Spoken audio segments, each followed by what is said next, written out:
Subscribe to Infidelity Tales Lab. Now, let's begin.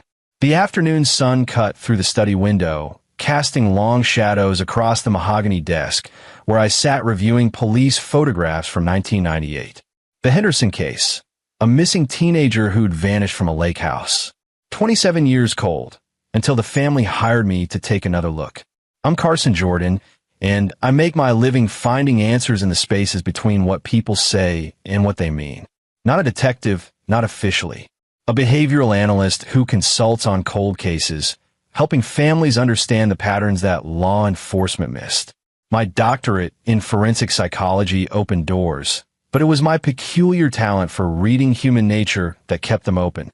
"Daddy," Noah's voice echoed from downstairs. "Mom says Aunt Claire is coming for dinner." I felt my jaw tighten reflexively. Claire Reed.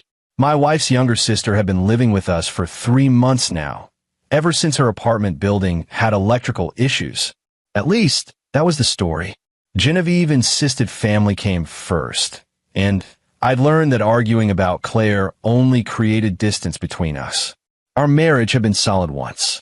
8 years ago, Genevieve walked into my lecture on psychological indicators of deception, and I'd been captivated. She was brilliant, compassionate, working on her master's in social work. We married within a year. Noah came along 15 months later, and life felt complete. But the last 2 years had worn grooves into our foundation. It started subtly, Genevieve questioning my work, suggesting I was becoming obsessed with cases involving family members. She'd grown distant, spending more time with Claire, taking weekend trips without me. When I'd solved the Brighton case last year, proving a mother had drowned her twins, Genevieve hadn't spoken to me for 3 days. "You always think the worst of people," she'd said. "Not everyone is a monster, Carson." I closed the Henderson file and descended the stairs. Noah was sprawled on the living room floor with his art supplies, drawing elaborate mazes. At 7, he had his mother's dark eyes and my analytical mind. He'd create impossible puzzles, then solve them with methodical precision. "Hey, buddy, what are you working on?" "A maze with no exit," he said, not looking up. "You can only escape if you go backwards." Something about that struck me as oddly profound. That's pretty advanced thinking. Aunt Claire taught me. She says sometimes you have to retrace your steps to find the truth. I crouched beside him, studying the drawing. Did she now? Genevieve appeared in the doorway, her expression carefully neutral. She was still beautiful. Long auburn hair, graceful posture, but there was a guardedness in her eyes that hadn't existed before. "Claire's bringing dinner. Thai food. Your favorite. Convenient, since I was going to work late." "Carson." Her voice carried a warning. "Please, not tonight." I stood, keeping my voice level. I didn't say anything. "You didn't have to." She turned away. "Your disapproval is loud enough." Claire arrived at 6, bearing plastic bags of takeout, and her trademark smile. All teeth, no warmth. She was younger than Genevieve by 4 years, blonde where her sister was dark, delicate where Genevieve was substantial. But they shared the same mannerisms, the same way of tilting their heads when listening that wasn't quite listening. "Carson, working hard on another depressing case." She set the bags on the kitchen counter, then moved to hug me. I tolerated it, catching the scent of expensive perfume. Everything about Claire was expensive, despite her claims of financial hardship. "Just research. He's helping a family find closure," Genevieve said, her tone slightly defensive. Claire's smile sharpened. How noble, though I wonder if digging up the past really helps anyone. Some things are better left buried. Noah bounced into the kitchen. "Aunt Claire, did you bring spring rolls?" "Of course, sweetheart." She swept him into her arms, spinning him around. Over his shoulder, her eyes met mine. I always remember what the special people in my life love. We ate at the dining room table, Claire dominating the conversation with stories from her new job at an art gallery. Something about her narrative felt rehearsed, polished smooth with practice. I caught inconsistencies, dates that didn't align, names that changed mid-story, but Genevieve seemed oblivious, laughing at all the right moments. "So, Carson," Claire said, stabbing a piece of chicken, "Genevieve mentioned you're consulting on another drowning case. Must be difficult, all those sad stories." I hadn't mentioned the Henderson case to Genevieve. It's a missing person case. Oh, I thought. She glanced at her sister. Didn't you say it involved a lake? Genevieve looked uncomfortable. I might have mentioned it. You're very perceptive, Claire. I kept my voice mild. Most people don't remember details from secondhand conversations. I pay attention to family. She smiled. Speaking of which, Genevieve and I were thinking about throwing a pool party this weekend. Noah's been begging to swim, and the weather's perfect. We can invite some friends, make it a real celebration. Noah perked up. Really? Can we, Dad? I looked at my son's eager face, then at Genevieve, who wouldn't quite meet my eyes. Noah can't swim yet. That's why we'd be there to watch him, Claire said smoothly. Besides, he's 7. Time to learn, don't you think? Unless you're one of those overprotective fathers who keeps his son wrapped in bubble wrap. The challenge was subtle but unmistakable. Genevieve touched my arm. It could be fun, Carson. We haven't entertained in months. Please, Daddy. Noah's eyes were wide with hope. I felt the walls closing in, the careful manipulation of a scenario designed to leave me no graceful exit. If I refused, I was the controlling, paranoid husband. If I agreed, fine, I said. Saturday. Claire's smile was triumphant. Perfect. I'll handle all the arrangements. That night, after Noah was asleep and Genevieve had retreated to her side of our bed with a book she wasn't actually reading, I sat in my study and thought about patterns. In my work, patterns were everything. The way a subject shifted when certain topics arose. The micro-expressions that betrayed genuine emotion beneath practiced lies. The subtle tells that separated truth from performance. Claire was performing. Every interaction was calculated. Every word chosen for maximum effect. And Genevieve was changing, adopting her sister's mannerisms, her phrasing, even her subtle cruelties. I pulled up my old files, going back 5 years to the Morrison case. A wealthy family whose teenage daughter had vanished during a vacation. I'd proven the girl's aunt had murdered her out of jealousy. The mother had inherited family money, and the aunt had felt cheated. She'd befriended the niece, gained her trust, then drowned her in the family pool during a party, making it look accidental. The aunt had been methodical, patient, spending 2 years integrating herself into the family before striking. By the time she acted, she'd already poisoned the mother against her husband, isolated the daughter, created the perfect scenario. My phone buzzed. A text from an unknown number. Some mazes have no exit except backwards. A friend. I stared at the screen, my pulse quickening. The same phrase Noah had used about his drawing. The same phrase he'd attributed to Claire. I deleted the text and locked my phone, but sleep was impossible. I lay in the dark, listening to Genevieve's measured breathing, and tried to remember when my wife had stopped being my ally and started being a stranger. Saturday came too quickly. The pool party materialized with disturbing efficiency. Claire had invited a dozen people I barely knew, colleagues from Genevieve's work, neighbors we nodded to but never engaged with, a few of Claire's friends from the gallery. Our backyard transformed into something from a magazine spread, complete with catered food and a bartender mixing craft cocktails. I stayed close to Noah, who wore his new swim vest and splashed in the shallow and under my watchful eye. The water was crystalline, heated to perfect temperature, and utterly treacherous. "You're hovering," Genevieve said, appearing beside me with a glass of wine. "Let him play. He's fine where he is." "Carson," she sighed. "This is exactly what I mean. You see danger everywhere. Noah needs to learn independence. He's 7, and you're suffocating him." She walked away before I could respond, joining Claire near the outdoor bar. I watched them together, heads bent in conversation, occasionally glancing my way. The other guests laughed and swam, oblivious to the tension crackling beneath the perfect surface. "Mr. Jordan?" A man I didn't recognize approached, extending his hand. "Damian Gates. I work with Claire at the gallery. She's mentioned your fascinating work." "Has she?" It wasn't a question. "Oh yes. She's quite interested in criminal psychology. Always asking questions about your cases, your methods." He smiled.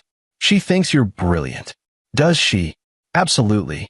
In fact, she was telling me about one of your recent cases. Something about a drowning. Every instinct I'd honed over 15 years of analyzing human behavior screamed warning. I don't discuss active cases. Of course. Professional ethics. He took a sip of his drink. Though between you and me, Claire seems to have quite the detailed knowledge of your work, almost as if she studied it extensively. He wandered off before I could respond, leaving me with a growing sense of dread. I turned back to the pool. Noah had moved toward the deep end, his vest bright against the blue water. Claire stood nearby, watching him with an expression I couldn't quite read. "Noah," I called. "Stay in the shallow end, buddy." He waved, paddling back obediently. Claire's expression shifted to something like disappointment.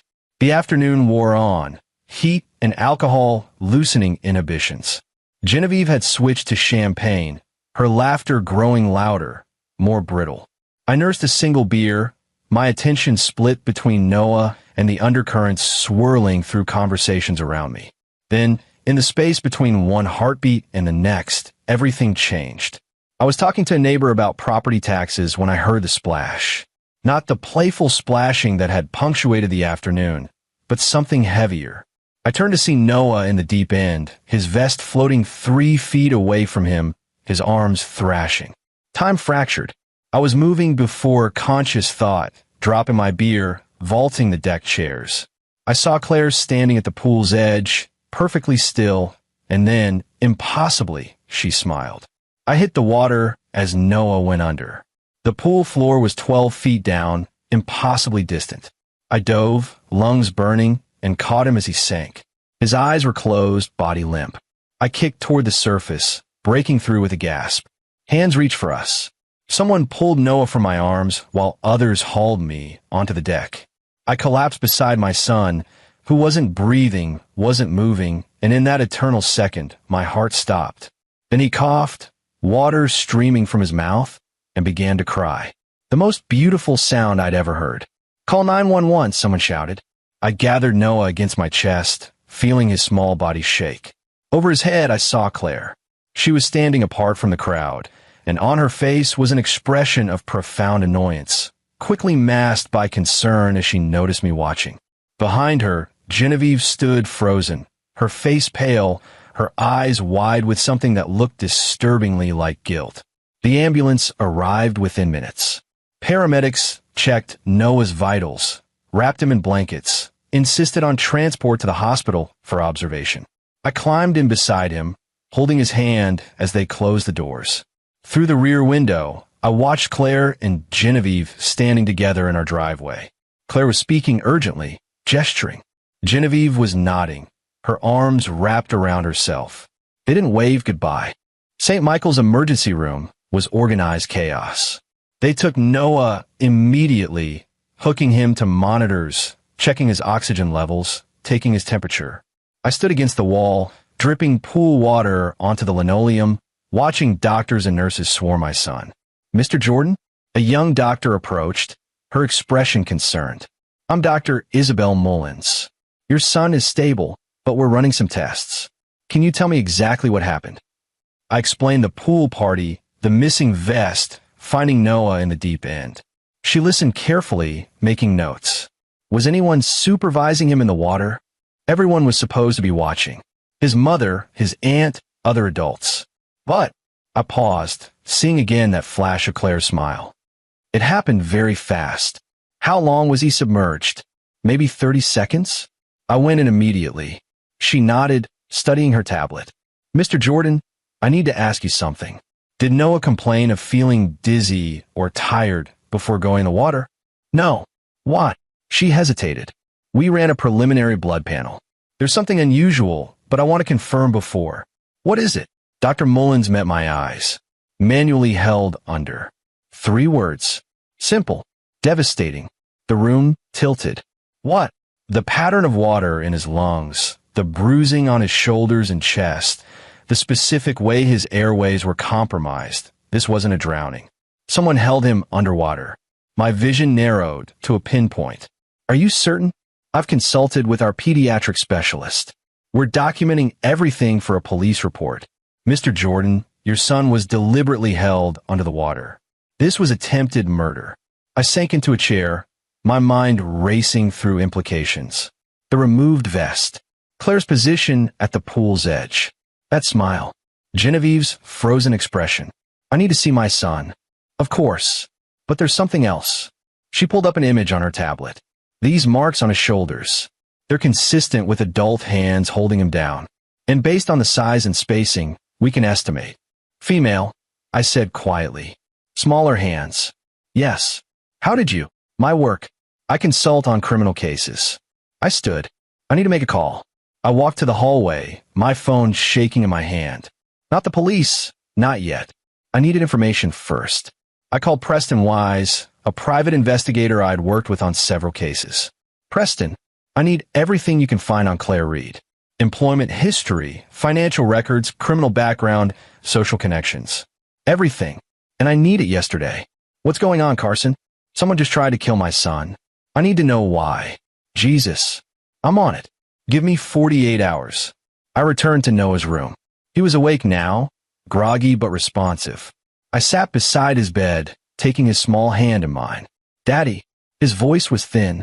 I'm sorry. Sorry? Buddy, you have nothing to be sorry for.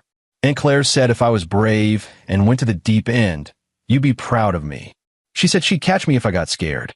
But when I jumped in, he blinked back tears. My vest came off, and then I couldn't breathe. Someone was pushing me down. My blood turned to ice. Noah, did you see who pushed you? He shook his head. I couldn't see. The water was in my eyes. But I heard laughing, like when Aunt Claire laughs at her funny shows. I kissed his forehead, careful of the oxygen tube. Rest now. You're safe. But even as I said it, I knew it was a lie. None of us were safe. The door opened.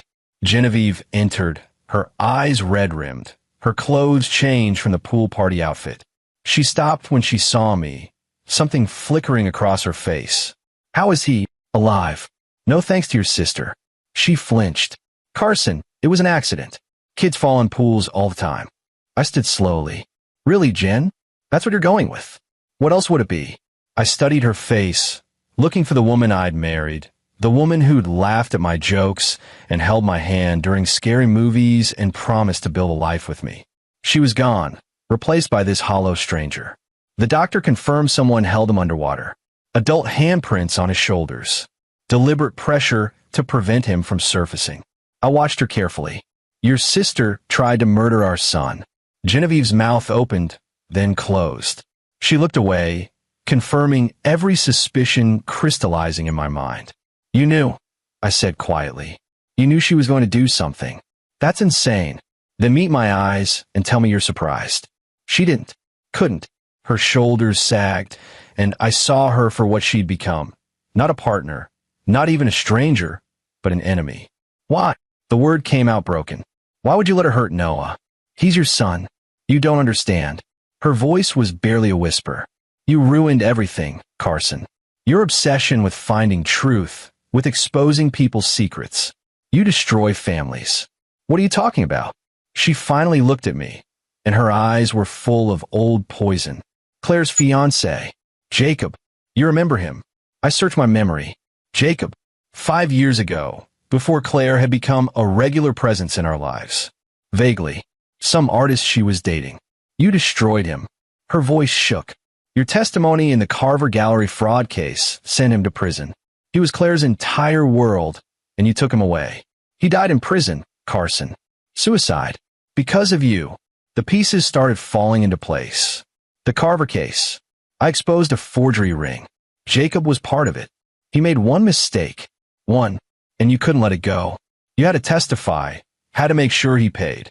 She wiped her eyes angrily. Claire has been broken ever since. And you never apologized, never even acknowledged what you'd done. I told the truth about a criminal enterprise.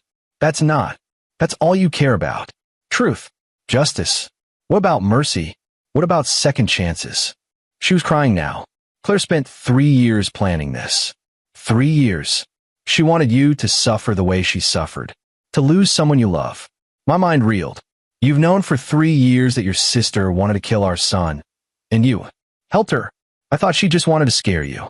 To make you understand what loss feels like. Her voice rose. But then tonight, when Noah went under, I realized she broke off looking sick. You realize your sister is a psychopath, and you'd enabled her. She's family, Carson. She's my sister, and Noah is your son. My shout echoed in the sterile hallway. Your sister just tried to murder your child, and you're defending her? A nurse appeared. Sir, I'll have to ask you to keep your voice down. I forced myself to breathe. When I spoke again, my voice was deadly calm. Where's Claire now? Genevieve's eyes widened. Don't. Where is she? I'm not telling you. You'll do something. I leaned close. Your sister tried to kill Noah. The police will be here soon. Whatever happens next, you brought this on yourself. I turned to the nurse. Please call hospital security. My wife is not to be left alone with my son. She's complicit in what happened today. Carson, please. I walked away, her voice chasing me down the corridor. I had work to do.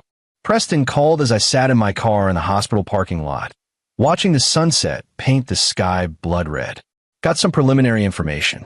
Claire Reed, 32 years old, currently employed at Ashford Gallery, but here's where it gets interesting. She's been using a pseudonym. What? Her legal name is Claire Michelle Reed, but in the art world, she goes by Michelle Hartley. Under that name, she was Jacob Hartley's fiancée. He was the forger you helped convict in the Carver Gallery case. I'm aware. My wife just told me. There's more. Claire, Michelle, inherited Jacob's estate when he died, including a storage unit full of forged paintings worth millions, if they could be authenticated. She's been slowly selling them through private channels. She's continuing his work and getting rich doing it. But get this, 6 months before Jacob's arrest, Claire took out a life insurance policy on him. $2 million. Suicide clause expired just before he died. I processed this. She wanted him to die, or she knew he would. Either way, she's been funding her revenge plot with blood money. And Carson? There's something else. 3 years ago, right after Jacob's death, Claire started seeing a therapist. Dr. Elda Molina specializes in trauma and grief. Why does that matter? Because Dr. Molina lost his license 2 years ago for conducting unethical experiments on patients. Something about implanting false memories, manipulating family relationships. He vanished after the medical board investigation. No one knows where he is. My blood ran cold. Genevieve started acting differently 2 years ago. Yeah. Want to guess who recommended Dr. Molina to your wife? Who paid for her therapy sessions as a sisterly gift? Claire. Bingo. I can't prove it, but I'd bet money Molina has been working on Genevieve, turning her against you, making her receptive to Claire's influence. I close my eyes. My wife has been manipulated for 2 years. Looks like it. Which means she's both victim and perpetrator. I open my eyes. Preston, I need you to find Dr. Molina. I don't care how much it costs. Already on it. I'll call you when I have something. I sat in the darkness, thinking. Claire had spent 3 years orchestrating this revenge. She'd manipulated my wife, isolated me, created the perfect scenario to destroy my family. And she'd almost succeeded. Almost. But Claire had made one crucial mistake. She'd assumed I was the same man I'd been 5 years ago. Cautious, bound by rules, unwilling to bend the law even to save myself. She was wrong. I pulled out my phone and made another call. Hunter Dalton? It's Carson Jordan. I need your help with something off the books. Hunter was a former client whose daughter I'd helped find after she'd been abducted by her mother's boyfriend. He'd made his fortune in less than legal ways and had offered to repay the debt anytime, anyway. Carson, what do you need? Information on every property owned by Claire Reed and any associates. I need surveillance equipment, untraceable phones, and someone who can access sealed therapy records. You going to tell me what this is about? Someone tried to kill my son. I'm going to return the favor. There was a pause. Consider it done. I'll have everything to you by tomorrow morning. I hung up and stared at the hospital building where my son lay sleeping, protected by nurses and machines. He was safe for now, but Claire wouldn't stop. She'd wait, plan, try again, unless I stop her first. And I knew exactly how to do it. The next 72 hours were a blur of careful planning. Noah was discharged with instructions for monitoring, and I insisted he stay with my parents in New Hampshire until this was resolved. Genevieve fought me, but the police report citing attempted murder worked in my favor. The detective assigned to the case, a sharp woman named Rosalind Atkins, had seen enough to know this wasn't simple negligence.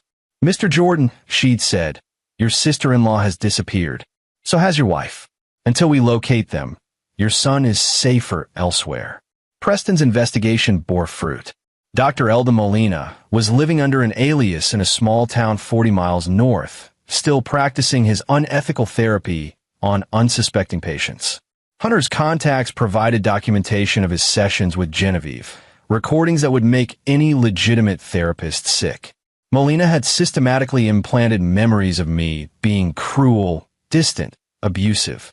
He'd convinced Genevieve that I was a danger to Noah, that I'd manufactured cases to feed my ego, that I'd destroyed innocent lives. All lies, but repeated enough times with enough psychological manipulation, they'd become her truth. "This is monstrous," Preston said when we listened to the recordings together. "This guy is a monster. So is Claire for hiring him. I made a copy of everything, but they both underestimated something." "What's that?" "I know how to think like them, and I'm better at it." Hunter provided the location of Claire's storage unit, the one filled with forged paintings. He also provided something more valuable: contact information for the families of Jacob Hartley's other victims, people who'd lost money, reputation, and peace of mind to his forgeries. I spent 3 days carefully, methodically reaching out to them, building a coalition, explaining what Claire had done, how she was continuing Jacob's work, how she'd tried to murder a child as part of her revenge fantasy. And I gave them a choice. We could go to the police with everything. Claire would be arrested, tried, probably convicted. Justice would be served. Or we could handle it ourselves. Make Claire pay in a way that would hurt more than prison. Make her lose everything the way she tried to make me lose everything. 18 people chose the second option. The trap was elegant in its simplicity. Claire had been planning an art exhibition at the Ashford Gallery, her debut show as a discovered talent, showcasing paintings that were actually Jacob's forgeries touched up and presented as her own work. She'd spent months building buzz, getting influential collectors interested, setting up what should have been her triumph. I made sure every person she'd invited received an additional piece of information. Proof that the paintings were forgeries. Proof that Claire was Jacob Hartley's partner in crime. Proof that she'd been defrauding the art world while plotting murder. The exhibition opening was scheduled for Saturday night. I arrived early, watching from a cafe across the street as guests began to arrive. Collectors, critics, gallery owners. People with power and influence who did not appreciate being played for fools. Claire stood in the gallery, radiant in a black cocktail dress, champagne glass in hand. She had no idea what was coming. I waited until the gallery was full, then made my move. I'd sent the documentation to the police, of course, but I'd timed it so they'd arrive just after the social destruction was complete. I walked into the gallery. Claire saw me immediately, and something like fear flashed across her face before she masked it with disdain. "Carson, how unexpected. Is it?" I smiled. "I thought you'd been expecting me for 3 years." The conversations around us died. People were staring, sensing drama. "I don't know what you're talking about." "No. Let me refresh your memory. Jacob Hartley, the man you claim to love, the man you let die in prison, the man whose work you're still profiting from." I gestured to the paintings. "These are all his, aren't they? Touched up, reframed, sold as originals." Her face went white. "You're insane." "Am I? Then you won't mind if these people—" I looked around at the crowd, examined the paintings more closely, or run authentication tests, or maybe just hear the recordings I have of you discussing your forgery operation with your fence. I didn't have such recordings, but the bluff landed. Claire's champagne glass slipped from her fingers, shattering on the polished floor. "You're lying. Try me." I pulled out my phone. "Should I play them now? Or would you prefer to do this privately?" A man in an expensive suit stepped forward. "Claire, what is he talking about?" "Mr. Stout, because I just received a very interesting email this afternoon. Documentation suggesting these paintings are fraudulent. I almost didn't come tonight, but I wanted to hear your explanation." "Me too," said a woman in pearls. I received the same information. As did I, said another man. The room erupted in angry voices. Claire backed away, shaking her head. This is a setup. He's trying to ruin me because I know what he really is. A destroyer of families. And what? I stepped closer. A man who tells the truth? Who exposes fraud? Who testifies against criminals? I let the room hear it. You hired a disgraced psychologist to manipulate my wife. You spent 3 years plotting revenge because your criminal fiancé faced consequences for his crimes. And then you tried to murder my 7-year-old son. Gasps echoed through the gallery. That's absurd, Claire stammered. I would never. There's a police report, medical documentation, witness statements. I held up my phone again. Would you like me to read the doctor's findings? The part about adult hands holding a child underwater? Claire lunged for me, her composure finally shattering. You ruined everything. Jacob loved me. We were going to be together, and you destroyed him. You sent him to prison. He committed fraud. He got caught. That's not my fault. He died. She was screaming now. He killed himself because of you, because you couldn't let it go, because you had to be the hero. So you decided to kill an innocent child. That's your idea of justice. He's not innocent. He's yours. Your son, your legacy, She caught herself, but too late. The sirens were audible now. Through the gallery windows, I saw Detective Atkins approaching with 2 uniformed officers. Claire saw them too. Her eyes darted around the room, looking for escape, finding none. The influential guests who might have been her champions were backing away, disgusted, horrified. This isn't over, she hissed at me. Genevieve still loves me. She'll never forgive you for this. Actually, said a voice from the doorway, I think that's where you're wrong. Genevieve entered, her face pale but determined. Beside her was Dr. Isabel Mullins, the emergency room physician. Jen, Claire's voice cracked. You came. I came to tell you I know what you did. Genevieve's voice shook. Dr. Mullins showed me the therapy recordings. What Dr. Molina did to me at your direction. The false memories, the manipulation. You didn't just try to kill my son. You tried to kill my marriage, my sanity, my life. I did it for us. Claire reached for her sister. We were supposed to be a team, supposed to show him what it felt like to lose. You tried to make me watch my child die. Genevieve stepped back. That's not love. That's not family. That's evil. Detective Atkins entered the gallery. Claire Reed, you're under arrest for attempted murder, fraud, and conspiracy. You have the right to remain silent. As they read Claire her rights, I watched the woman who nearly destroyed my family finally face the consequences of her actions. The cuffs clicked around her wrists. The influential crowd whispered and recorded. Her reputation dissolved in real time. But the sweetest moment came when they led her past me, and I leaned in close. You wanted me to suffer, I said quietly. To feel helpless. To lose everything. But you forgot. I understand people like you. I've spent my career studying psychopaths. And the thing about people like you is that you always overestimate your own intelligence. Her eyes filled with hate. I'll get out. I'll come back. I'll finish what I started. No, I said. You won't. Because I have 18 families who you and Jacob defrauded ready to testify. I have documented evidence of your art fraud. I have recordings of your conspiracy with Molina. And I have medical evidence that you tried to murder a child. You'll be lucky if you see freedom before you're 60. They dragged her away, still screaming threats, still unable to accept defeat. The following weeks were complex. Genevieve entered intensive therapy with a legitimate psychologist to work through the false memories Molina had implanted. It was painful, watching her reconcile the lies she'd believed with the reality she'd nearly enabled. Some days, she could barely look at me.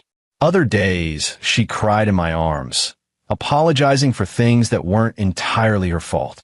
I should have known, she said one night as we sat in our living room, the house feeling empty without Noah. I should have questioned what Molina was telling me. He's a professional manipulator. He knew exactly which buttons to push. I let him make me hate you. I let Claire use me to hurt our son. She wiped her eyes. How can you even stand to be in the same room with me? Because you're a victim too. And because I took her hand. The woman I married is still in there. I saw her at the gallery. The woman who chose our son over her sister, who testified against Claire despite her manipulation. That's the Genevieve I love. I don't know if we can come back from this. Maybe we can't. Maybe too much has been broken. I squeezed her hand. But we can try. For Noah. For us. If you want to. She nodded slowly. I want to. It wasn't a happy ending. It was the beginning of a long, difficult process of rebuilding trust and healing wounds. But it was honest. Dr. Molina was arrested at his clinic 3 days after Claire. His patient files revealed dozens of cases of manipulation and abuse. His medical license was permanently revoked, and he faced multiple felony charges. In a plea deal, he agreed to testify against Claire, providing documentation of her plan in exchange for a reduced sentence. The trial was extensive. Claire's defense attorney tried to paint her as a grieving woman driven to temporary insanity by loss. But the evidence was overwhelming. The 18 families defrauded by her, and Jacob testified. Noah testified in a closed session about what his aunt had done. The medical evidence was irrefutable. The jury deliberated for 3 hours. Guilty on all counts. At sentencing, the judge was harsh. Ms. Reed, you didn't just commit fraud. You didn't just attempt murder. You systematically destroyed a family over 3 years, manipulating, deceiving, and ultimately trying to kill an innocent child. This court finds your actions to be particularly heinous and deserving of the maximum penalty. 25 years to life. I watched Claire's face as they led her away. No more smiles. No more manipulations. Just the defeated expression of someone who'd gambled everything on revenge and lost. Noah came home from my parents' house 6 weeks after the trial ended.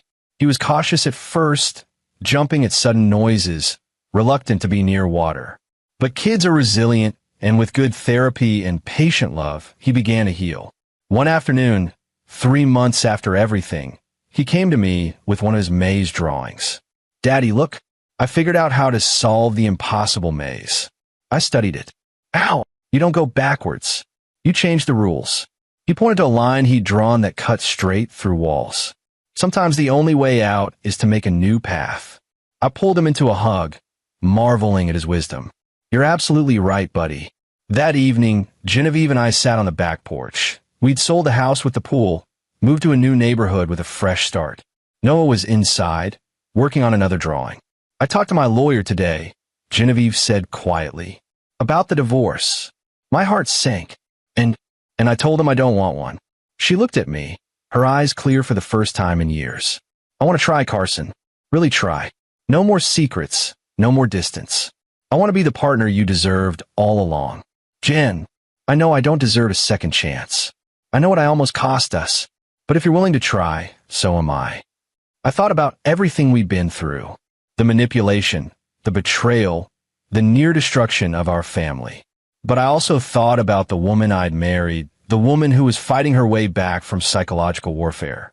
Okay, I said, we try. It wasn't perfect. Some nights we argued about old wounds. Some days the trust was fragile. But slowly, incrementally, we found our way back to each other. 6 months later, I solved the Henderson case. The missing teenager had been murdered by her uncle, who'd covered his tracks for 27 years. The family finally got closure. Justice delayed but delivered. I thought about what Claire had said, that I destroyed families by exposing secrets. But she'd been wrong. I didn't destroy families. I revealed the rot that was already there. And sometimes, destroying the lie was the only way to save the truth. Noah's maze drawing hung on my study wall, a reminder that sometimes the only way out is to make a new path, to change the rules, to refuse to accept the limitations others try to impose. Clara tried to trap me in her revenge maze, with no exit except the one she designed. But I'd drawn a new line, made my own rules, and walked out free. 1 year after the pool party, I received a letter from prison. Claire's handwriting, familiar from the documents I'd studied during the investigation. I almost threw it away, but curiosity won. Carson, you think you've won. You think destroying me, putting me in here, saving your perfect family makes you the hero. But you're just like me. We both did whatever it took to get what we wanted. The only difference is that society agrees with your methods. I'll be out in 20 years with good behavior. I'm patient. I can wait. See you then. See. I read it twice, then fed it into my office shredder. She was wrong about one thing. I wasn't like her. I'd fought to protect my family. She'd fought to destroy one. But she was right about another thing. I had done whatever it took. And if she somehow got out early, somehow came after my family again, I'd be ready. Because I understood people like Claire Reed. I'd studied them my entire career. And the most important lesson I'd learned was this. Psychopaths never stop. They only pause. But neither do the people who love the psychopath targets. I put the shredded letter in the trash and returned to my latest case. A missing college student whose roommate's story didn't add up. The work continued. Truth needed to be found. And I was very good at finding it. My family was safe. My son was healing. My marriage was rebuilding. Claire Reed had lost everything. And that, I thought, checking Noah's latest maze drawing pinned to my corkboard, was exactly the ending she'd earned. Justice served cold and complete. The maze finally solved. And there you have it. Another story comes to an end. What did you think? I'd love to hear your thoughts in the comments below. If you enjoy this story, consider joining our community by subscribing. It means the world to us. For more stories like this one, check out the recommended videos on screen. And I'll see you there. Welcome back to another story on Infidelity Tales Lab. Before we begin, tell us, where in the world are you watching from? Now, let's dive into today's story. Chapter 1. The Man Who Built Everything. Max Carpenter learned two things from his father before the old man died. Never trust easy money and always protect your family. At 34, Max had built Carpenter Security Solutions from the ground up, a cybersecurity firm that protected mid-sized companies from digital threats. It wasn't glamorous work, but it was honest, and it paid well enough to give his family the life he'd never had growing up in South Boston's projects. His office in downtown Chicago overlooked the river, but Max rarely enjoyed the view. Most days he was buried in code, tracking vulnerabilities, building firewalls, teaching clients how to protect themselves from people who wanted to destroy what they'd built. The irony of what was coming wouldn't hit him until later. Max's wife, Marissa LeBlanc Carpenter, worked as a real estate agent for Shelton Premium Properties, one of the city's most prestigious agencies. They'd met 7 years ago at a charity fundraiser where Max was providing pro bono security consultations for nonprofits. Marissa had been volunteering elegant in a blue dress, laughing at his awkward jokes about encryption. She'd made him feel like he could be something more than the poor kid who'd clawed his way out of nowhere. Their daughter, Emma, had just turned 5. She had Marissa's dark hair and Max's green eyes, and she was the center of his universe. Every morning, he'd make her pancakes cut into stars while Marissa got ready for work. Every night, he'd read her stories about brave knights and clever princesses. Emma loved school, loved her friends, and loved bringing things to show and tell every Tuesday. That Tuesday morning in October started like any other. "Daddy, can I bring Mommy's phone?" Emma asked, her small fingers clutching her backpack straps. Max looked up from his coffee. "Sweetheart, why would you bring Mommy's phone? She has pictures of the butterflies we saw at the zoo." Mrs. Welch said, "We should bring pictures of our favorite family day." Marissa was still in the shower. Her phone sat on the kitchen counter, the rose gold case reflecting the morning light. Max hesitated. Marissa was particular about her phone, but Emma looked so excited. "Let me ask Mommy first," Max said. "I already asked her. She said okay." Emma bounced on her toes. Through the bathroom door, Max called out, "Marissa, did you tell Emma she could take your phone to school?" "What?" The water turned off. "Hold on." Marissa emerged in a towel, her hair wrapped up. "Did I say what?" "I asked if I could bring your phone for show and tell." Emma repeated, "You said yes when you were getting dressed." Marissa's face went blank for just a moment. A micro-expression Max would later remember analyzing frame by frame in his mind. Then she smiled. "All right, I did. But sweetie, I need my phone for work. How about you take Daddy's phone instead? He has those butterfly pictures too." "Okay." Emma was easily satisfied. Max handed over his phone, already open to the photo album. "Don't lose this, kiddo. It has all my dad jokes saved in the Notes app." Emma giggled and carefully placed it in her backpack. That moment, that simple exchange, was when Max's life took a turn though he didn't know it yet. Because Marissa's relief when Emma agreed to take Max's phone instead was palpable. And Max, who made his living reading patterns and finding anomalies, filed it away without quite knowing why. He dropped Emma at Riverside Elementary at 8:15 a.m., watching her run toward her classroom with his phone bouncing in her purple backpack. Mrs. Welch, her teacher, waved from the doorway, a kind woman in her 50s who'd taught half the neighborhood kids. At 8:47 a.m., Max was in his office reviewing a contract when his brother called. "Max, you busy?" Owen Carpenter's voice carried the rough edge of someone who'd seen too much. Owen was a detective with Chicago PD, Homicide Division, and the only family Max had left. "Always. What's up?" "Just checking in. You still coming to shoot hoops this weekend?" "If Marissa doesn't have another open house scheduled. You know how it is." "Yeah, I know." Owen paused.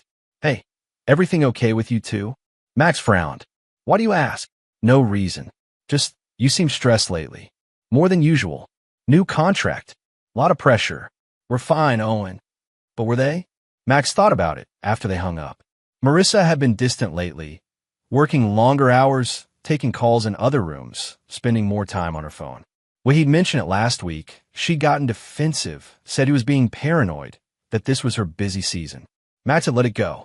That was his first mistake. His second mistake was not trusting his instincts when Marissa had been too relieved about the phone situation that morning. But Max Carpenter hadn't survived building a business from nothing by ignoring patterns. He'd just been ignoring the wrong ones, the ones in his own home. At 9:30 a.m., Max was presenting security protocols to a potential client when his personal phone buzzed. A text from an unknown number. "Mr. Carpenter, this is Principal Walsh from Riverside Elementary. I need you to come to the school immediately. It's urgent." Max's blood went cold. "Emma." He excused himself, grabbed his keys, and was in his car within 60 seconds. The drive to Riverside took 8 minutes, though it felt like hours. His mind raced through possibilities. Emma was hurt. Emma was sick. There'd been an accident. The parking lot was wrong. That was the first thing Max noticed. Too many cars, and a police cruiser near the front entrance. Max's heart hammered as he strode through the doors. Principal Walsh, a severe woman in her 60s, was waiting in the lobby with a uniformed officer. "Mr. Carpenter." Her voice was ice. "Come with me." Now, Chapter 2, The Unraveling. The walk to Principal Walsh's office felt like being led to execution. The uniformed officer, Officer Donovan, according to his nameplate, stayed close behind Max, not threatening but present. Through classroom windows, Max glimpsed students bent over their work, oblivious to whatever storm was brewing. Emma sat on a chair outside the principal's office, her legs swinging, clutching a stuffed elephant Max didn't recognize.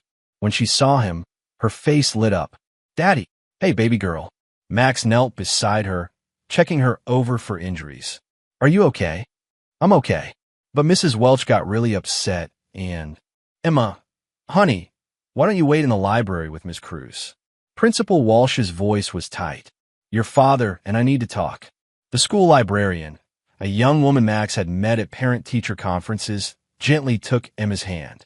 Emma looked confused, but went along, clutching her elephant. Once she was gone, Principal Walsh opened her office door. Inside, 2 more people waited.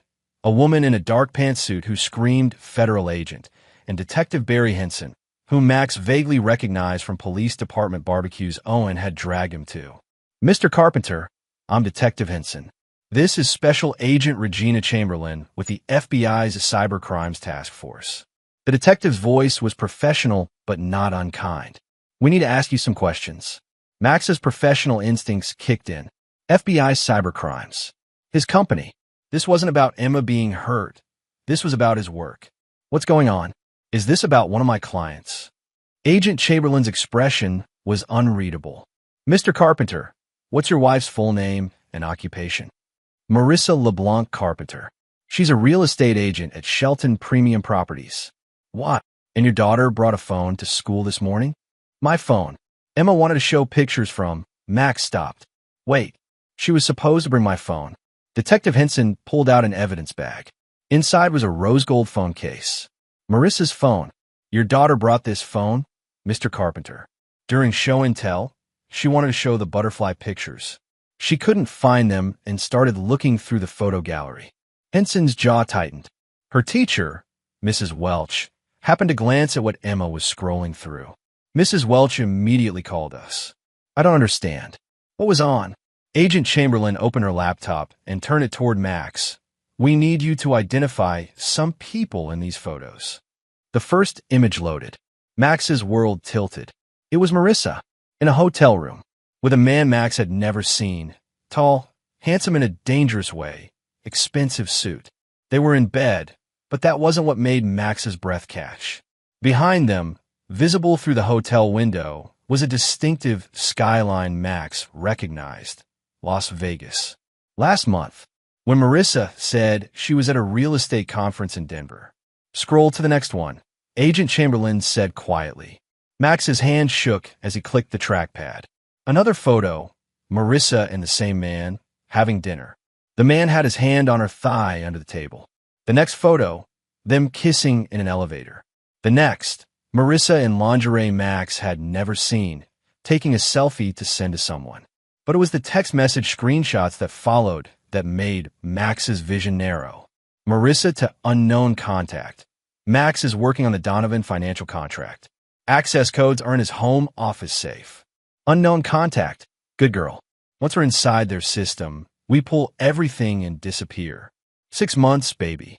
6 months, and we're on a beach in Costa Rica with 20 million.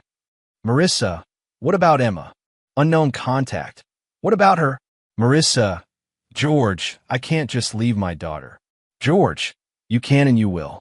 Or you can explain to the cops how you helped me rob your husband's clients blind. Your choice. The messages continued. Weeks of them. Marissa providing security information about Max's clients. George, whoever he was, using that information to plan cyber attacks. Marissa's initial hesitation giving way to enthusiasm as she calculated her cut of the money. And then, buried in the messages from 3 days ago. Marissa, Max is getting suspicious. Asked why I was working late so much. George, then we move up the timeline. I'll handle Max. You keep him distracted. One way or another, he won't be a problem much longer. Marissa, what does that mean? George, it means you'll be a rich widow. Stop asking questions. Max stumbled backward, his legs hitting the chair behind him. He sat down hard, his breath coming in short gasps. Mr. Carpenter. Detective Henson's voice seemed far away. The man in these photos is George Shelton. He's wanted in 3 states for cybercrime, identity theft, and extortion. He's also your wife's boss. George Shelton, Max repeated numbly. Shelton Premium Properties. His father started the company, but George took over 5 years ago and turned it into a front for various illegal operations. We've been investigating him for 2 years. Agent Chamberlain closed her laptop. Your wife has been feeding him information about your clients, companies you've built security systems for. She's provided passwords, access codes, network vulnerabilities. Mr. Shelton has used that information to orchestrate at least 4 major cyber attacks in the past 6 months, stealing approximately $18 million. The room spun. Marissa, she wouldn't. The messages also suggest Mr. Shelton plans to harm you, Detective Henson said. That last message, you'll be a rich widow, we're taking that as a credible threat. We've already dispatched officers to bring your wife in for questioning. Max's phone buzzed. A text from Owen. Max, what the hell is happening? Got a call about Marissa? Another text, this one from Marissa. Where are you? Why are police at my office? Then a call. Marissa's name flashing on the screen. Don't answer that, Agent Chamberlain said. Mr. Carpenter, I need you to understand the gravity of this situation. Your wife has been complicit in multiple felonies. She's provided confidential client information to a known criminal. And based on these messages, your life may be in danger. Emma, Max's voice cracked. My daughter, has she been in danger? We don't know yet, but there are messages discussing custody arrangements, suggesting your wife was planning to leave with your daughter once the final job was completed. Max stood abruptly. I need to see Emma. I need. His phone rang again. This time it was his office. Specifically, his security manager, Calvin Stevenson. Max, we've got a problem. Someone tried to breach the Donovan financial firewall 30 minutes ago. Sophisticated attack. They had admin credentials. Calvin, I can't. Max, the credentials were yours. From your home system. What the hell is going on? Agent Chamberlain was already on her phone. We need a team at the Carpenter residence immediately. And get a warrant for George Shelton's arrest. Everything was happening too fast. Max's carefully built life, his business, his marriage, all of it crumbling in real time. Mr. Carpenter. Detective Henson put a hand on his shoulder. I know this is overwhelming, but right now, we need you to focus. We need your help to understand what information your wife had access to, what she could have given Shelton, and what he might be planning next. Max's phone wouldn't stop buzzing. Marissa was calling repeatedly now. Then a text. Max, please. This is a misunderstanding. I can explain everything. Another text. Don't let them turn you against me. I love you. Then think about Emma. She needs her mother. Max stared at that last message. The manipulation was so obvious now, so transparent. How'd he miss this? How long had he been the fool in his own life? A commotion erupted in the hallway. Raised voices. Max recognized one of them. Marissa, I have a right to see my husband. Where's Emma? You can't keep me from my daughter. Detective Henson stepped into the hallway. Through the open door, Max saw her. Marissa, flanked by two officers, her face a mask of desperation and anger. Her makeup was perfect, her business suit immaculate. She looked like the woman he'd married, the woman he'd trusted. She locked eyes with Max. Max, thank God. Tell them, this is insane. Tell them. Mrs. Carpenter, you need to come with us. One of the officers was already reading her rights. Max, Marissa's voice turned shrill. Don't just stand there. I'm your wife. Tell them they're wrong. Max walked to the doorway. Every eye in the corridor was on him. Teachers, staff, the police. Somewhere down the hall, Emma was safely tucked away in the library, unaware that her mother was being arrested. The phone, Marissa.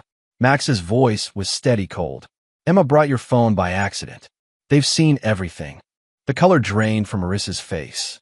Max, I can explain. The photos of you and George Shelton. The messages about robbing my clients. The threat against my life. Max stepped closer, his voice dropping to a whisper only she could hear. The messages about abandoning our daughter in Costa Rica. Marissa's mask cracked. For just a moment, Max saw something ugly beneath. Rage, frustration, the face of someone whose con had been exposed. You don't understand, she hissed. You with your stupid little business, your boring life. George offered me everything. He offered you stolen money and a life on the run. And you sold out your own family for it. The officers began leading her away. Marissa struggled, turning back to Max. You'll regret this. I'll fight for custody. Emma is my daughter too. You threatened to abandon her.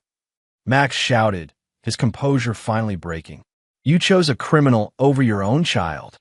As Marissa was pushed into the police cruiser outside, Max slumped against the wall. Principal Walsh approached cautiously. Mr. Carpenter, Emma is fine. She doesn't know what's happening. We told her there was a problem with the phone and that you'd take her home. Max nodded, not trusting his voice. Owen burst through the school doors, his detective's shield visible on his belt. He took one look at Max and crossed the distance in 3 strides, pulling his younger brother into a brief, fierce hug. I got here as fast as I could. Max, I'm so sorry. I had no idea. Nobody did. Max's voice was hollow. I didn't. How'd I not see this? Because you loved her. Because you trusted her. Owen's face hardened. But that's over now. Now we make sure she never hurts you or Emma again. Agent Chamberlain approached. Mr. Carpenter, we need you to come to the federal building. We need a full statement, and we need access to your files to determine what information was compromised. And George Shelton, we have teams looking for him now. He's smart. He'll know his operation is blown. He'll run. Max straightened, something cold settling in his chest where his heart used to be. He has my wife's messages. He knows Emma and I are here. If he thinks Marissa told you anything useful, he might. We're putting protection on both of you. Detective Henson interjected. You and Emma won't be going home until we have Shelton in custody. Max thought about his home. The house he'd bought with Marissa, filled with photos of their seemingly perfect life. All the lie.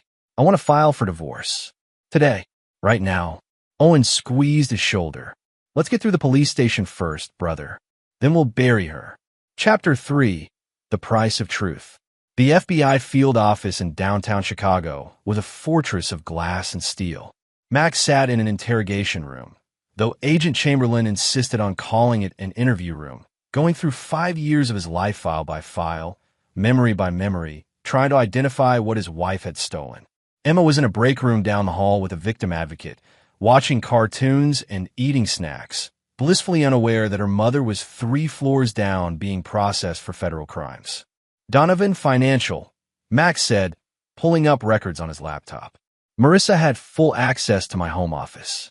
I keep physical backups of all access credentials in a safe. She knew the combination. I never thought. He trailed off. He thought a lot of things. That his marriage was solid. That his wife loved him. That the mother of his child wouldn't betray everything they built together for money and a criminal's promises. What's the extent of potential damage? Agent Chamberlain asked, taking notes. Worst case, total system compromise for 8 major clients. Financial institutions, healthcare networks, a law firm. If Shelton got inside, Max ran his hands through his hair. Millions in potential theft.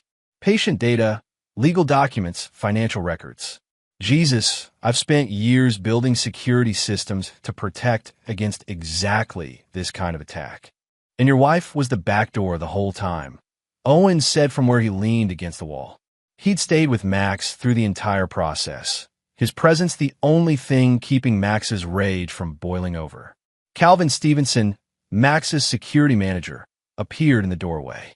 Max, I've run full diagnostics on all our client systems. The good news, only Donovan Financial shows signs of actual breach attempts. The bad news, whoever tried got pretty far before our secondary protocols kicked in. How far? Far enough to see account numbers. Not far enough to transfer anything. Your safety protocols worked. Calvin hesitated. Your wife had your home credentials, but she didn't have the secondary authentication codes that change every 6 hours. That saved us. It was a small victory in a day of catastrophic losses, but Max clung to it. At least his professional reputation might survive this nightmare. His phone buzzed with a call from his lawyer, Tom Schroeder, a family law attorney Owen had recommended. Mr. Carpenter, I've drafted emergency divorce papers.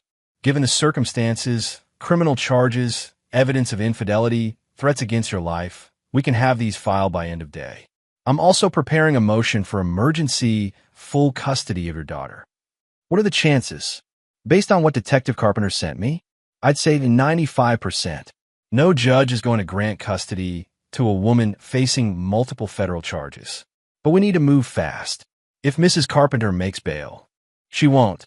Agent Chamberlain interjected, overhearing. Federal charges, flight risk given the Costa Rica messages, potential danger to a minor. Judge already denied bail. Max felt a grim satisfaction at that. Marissa was sitting in a cell, where she belonged. Mr. Schroeder, file everything. I want her out of our lives. After he hung up, Owen slid a cup of terrible FBI coffee across the table. How are you holding up? I'm sitting in a federal building because my wife was planning to help a criminal steal millions from my clients and then leave the country, possibly after arranging my murder. How do you think I'm holding up? Fair point. Owen sipped his own coffee. For what it's worth, I'm proud of you. Max looked up surprised. For what? For not falling apart. For protecting Emma. For doing the right thing, even though it's destroying you. Owen's expression was serious. A weaker man would have made excuses for her, tried to believe her lies. You saw the truth and acted on it.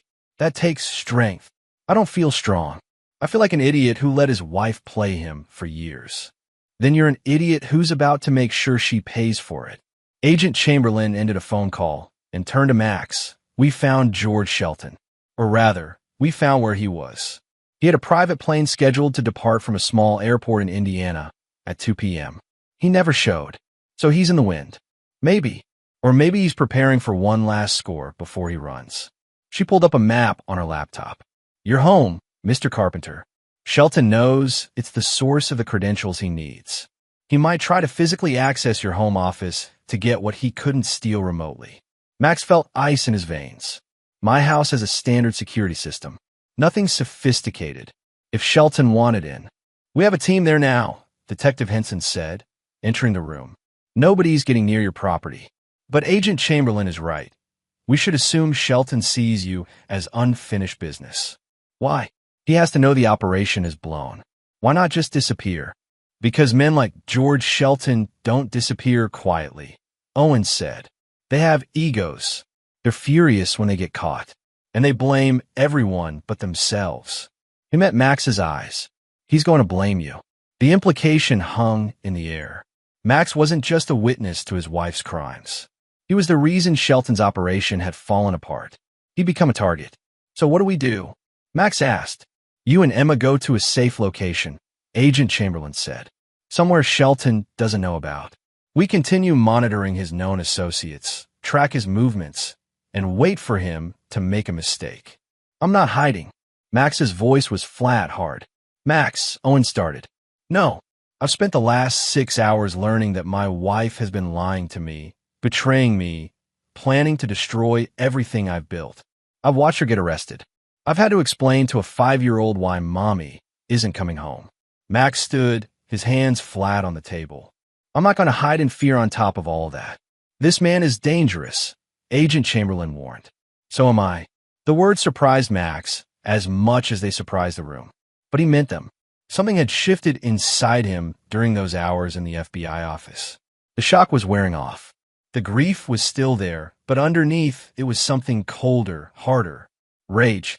Not the hot, explosive kind that made men stupid. The cold, calculating kind that made them dangerous. Owen, Max said quietly. Remember what Dad used to say about the guys in the neighborhood who tried to shake him down?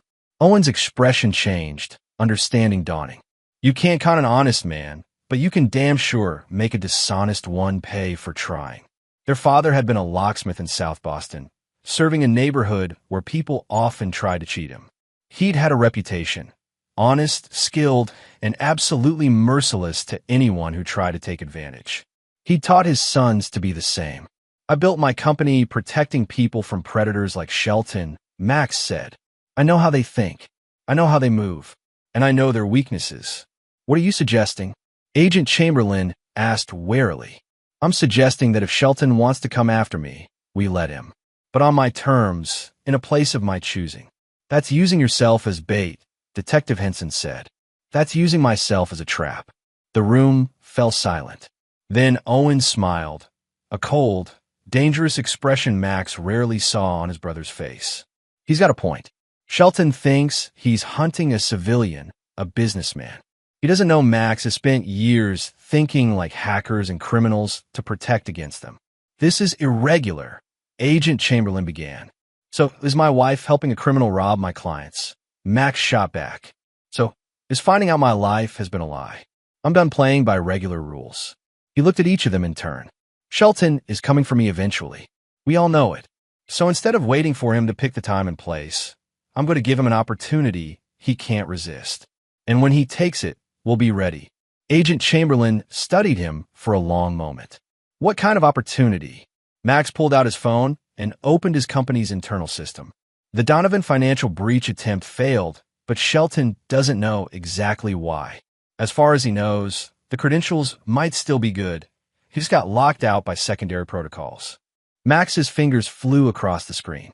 What if those protocols suddenly went down for emergency maintenance? What if I sent an email to my security team? An email that could easily be intercepted, saying the system would be vulnerable for a 4-hour window while we performed updates. You'd be painting a target on your back, Owens said. The target's already there. I'm just making it visible enough to control. Agent Chamberlain exchanged glances with Detective Henson. If we did this, and I'm not saying we are, it would have to be completely controlled. Full surveillance, tactical teams in position, no risk to civilians. And Emma stays somewhere safe, Max added. She doesn't go near any of this. I can take her to my place, Owen offered. Shelton doesn't know where I live. Full security, and I can call in some off-duty guys to watch the building. Max felt a wave of gratitude for his brother. Thank you. Don't thank me yet. Thank me when Shelton's in cuffs and you and Emma are safe. Agent Chamberlain made a decision. I need to make some calls. And it's still if we do this, it needs approval from my supervisor and full coordination with local PD.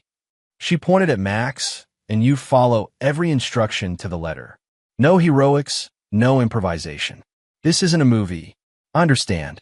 As she left to make her calls, Detective Henson leaned forward.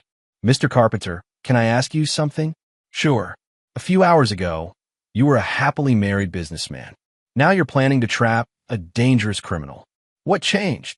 Max thought about Marissa's face when she'd been led away in cuffs. The anger, the entitlement, the complete lack of remorse. He thought about Emma, asking where Mommy was, confused but trusting that Daddy would make everything okay. I realized that being a good man, an honest man, doesn't mean being weak. My father taught me that. I forgot it for a while, trying to be the perfect husband, the accommodating partner. Max met the detective's eyes. Marissa and Shelton saw that accommodation as weakness. They thought I'd be an easy mark. They were wrong. And if Shelton doesn't take the bait, then I'll find another way. Because one way or another, everyone who tried to destroy my family is going to pay for it. Marissa's paying now. Shelton's turn is coming. Owen clapped him on the shoulder. There's the Carpenter brother I know. Through the window, Max could see the city skyline. His city, where he'd build a life from nothing. Where his daughter would grow up. Where his wife had betrayed him. But also where he'd fight back. Marissa had made her choice when she climbed into bed with George Shelton. She'd chosen money and lies over love and family. Now Max would show her what that choice cost. And George Shelton was about to learn that the easiest targets often turned out to be the deadliest traps. Chapter 4. The Bait. 2 days after his world collapsed, Max Carpenter sat in his home office, surrounded by federal agents pretending to be his security staff. The house felt wrong, emptied of Marissa's presence, cold despite the October sun streaming through the windows. Emma's artwork still covered the refrigerator. Family photos still hung on the walls. But the woman in those photos was a stranger. Max had spent 48 hours learning exactly how deep Marissa's betrayal went. The affair with George Shelton had started 8 months ago, shortly after Shelton had hired her at his real estate firm. The recruitment hadn't been coincidental. Shelton had specifically targeted wives of small cybersecurity business owners, looking for someone with access and vulnerability to exploit. Marissa had been his third attempt. The first 2 women had reported him immediately. Marissa, apparently, had seen an opportunity. She was in debt. Agent Chamberlain had explained during one of their briefings. Credit cards, personal loans you didn't know about. She'd been living beyond your income for years, hiding the spending. Shelton offered her a way out and a way up. That revelation had stung almost as much as the affair itself. Max had thought they were building a life together. Marissa had been building a facade, waiting for someone like Shelton to offer her an exit. The divorce papers had been served while Marissa sat in federal detention. Tom Schroeder had been ruthlessly efficient. Petition for divorce on grounds of adultery and criminal misconduct. Motion for emergency, full custody. Motion to freeze all joint assets. The judge had granted everything. Emma was legally Max's until trial, and Marissa couldn't touch a penny of their money. Small victories, Max told himself, but they didn't fill the hole in his chest where trust used to live. Now, he sat at his desk, typing an email that would hopefully lure George Shelton out of hiding. Make it believable. Agent Chamberlain coached from where she stood by the window, watching the street. You're stressed, overworked, trying to save your business. You're not thinking about security, you're thinking about survival. Max typed, Calvin, I know the timing sucks, but we need to run that system update now. Donovan Financial is threatening to pull their contract over the breach attempt. If we lose them, the company goes under. I'm scheduling the maintenance window for Friday, 8 p.m. to midnight. Yes, I know that leaves us vulnerable, but we don't have a choice.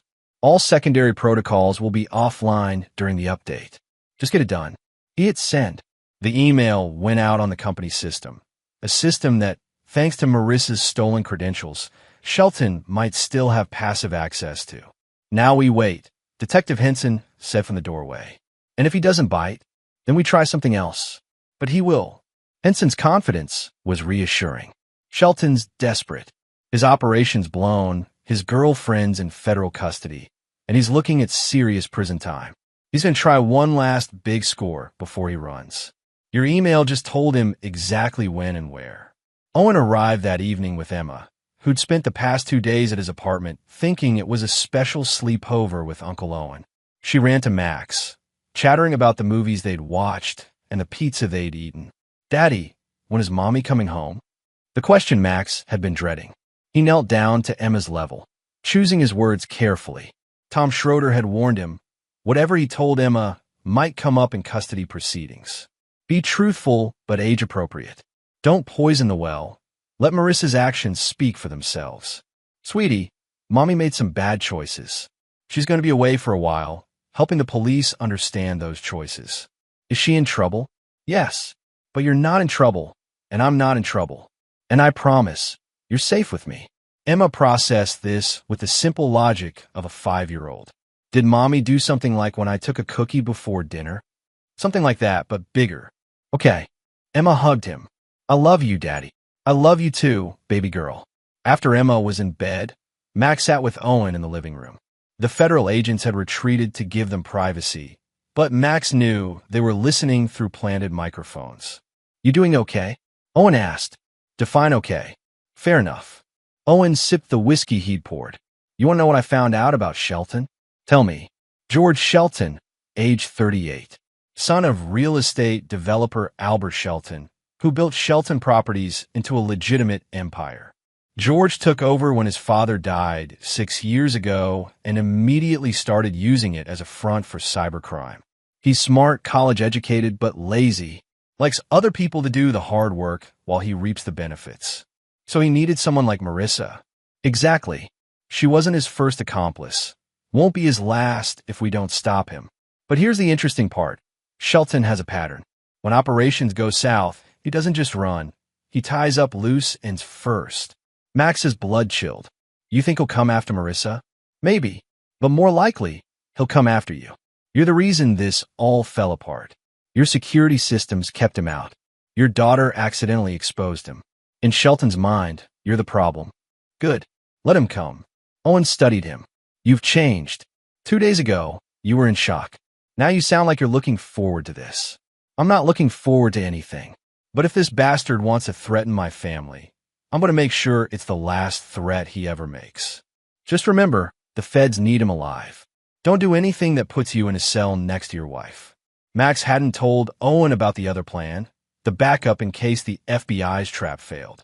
He'd spent his career thinking like criminals to defend against them. He knew exactly how men like Shelton operated.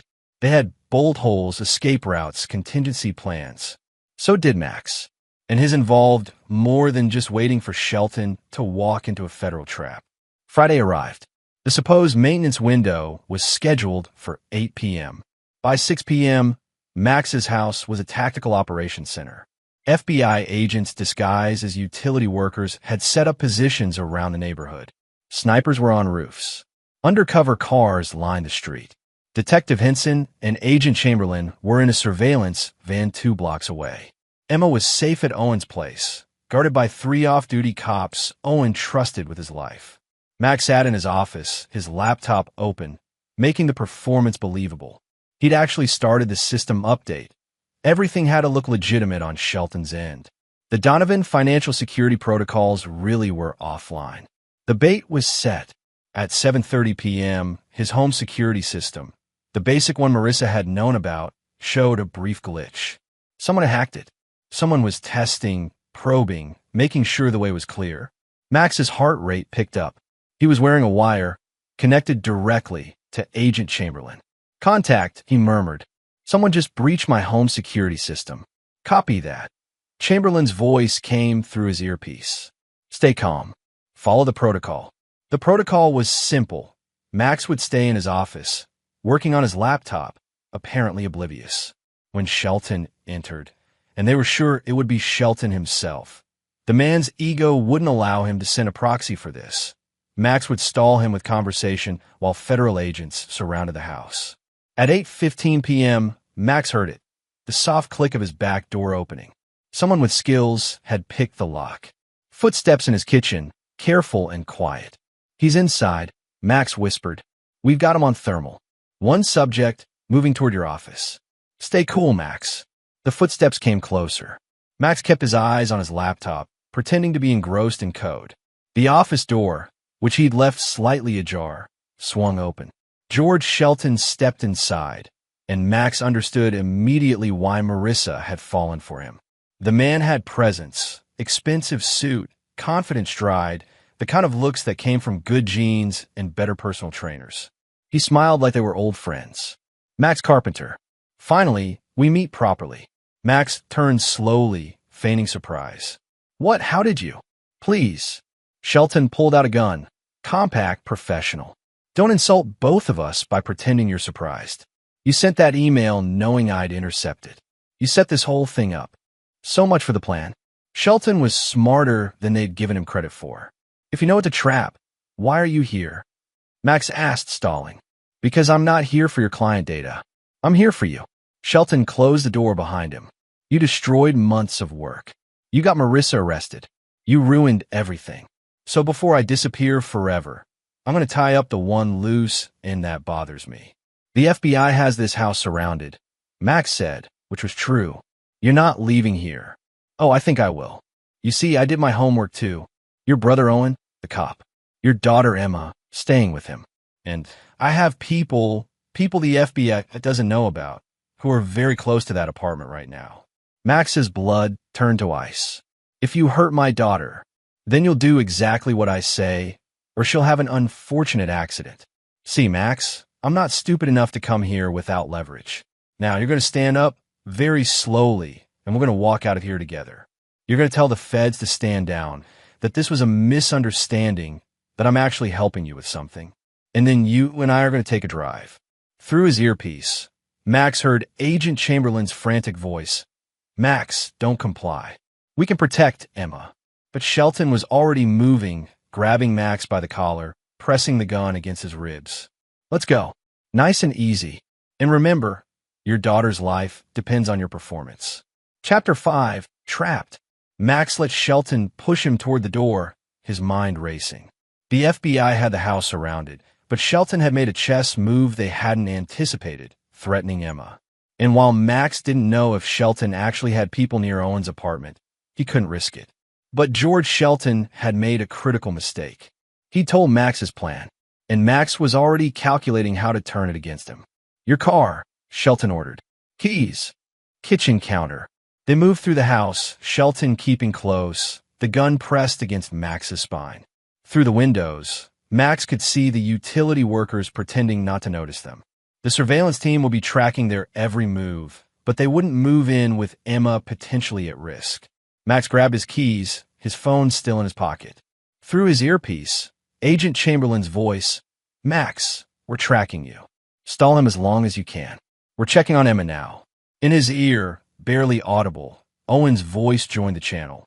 Max, Emma is secure. I've got her. Shelton's bluffing. Relief flooded through Max, but he couldn't show it. Shelton thought he had leverage. As long as he believed that, Max had room to maneuver. They got into Max's car, a BMW X5 that Marissa had insisted on buying.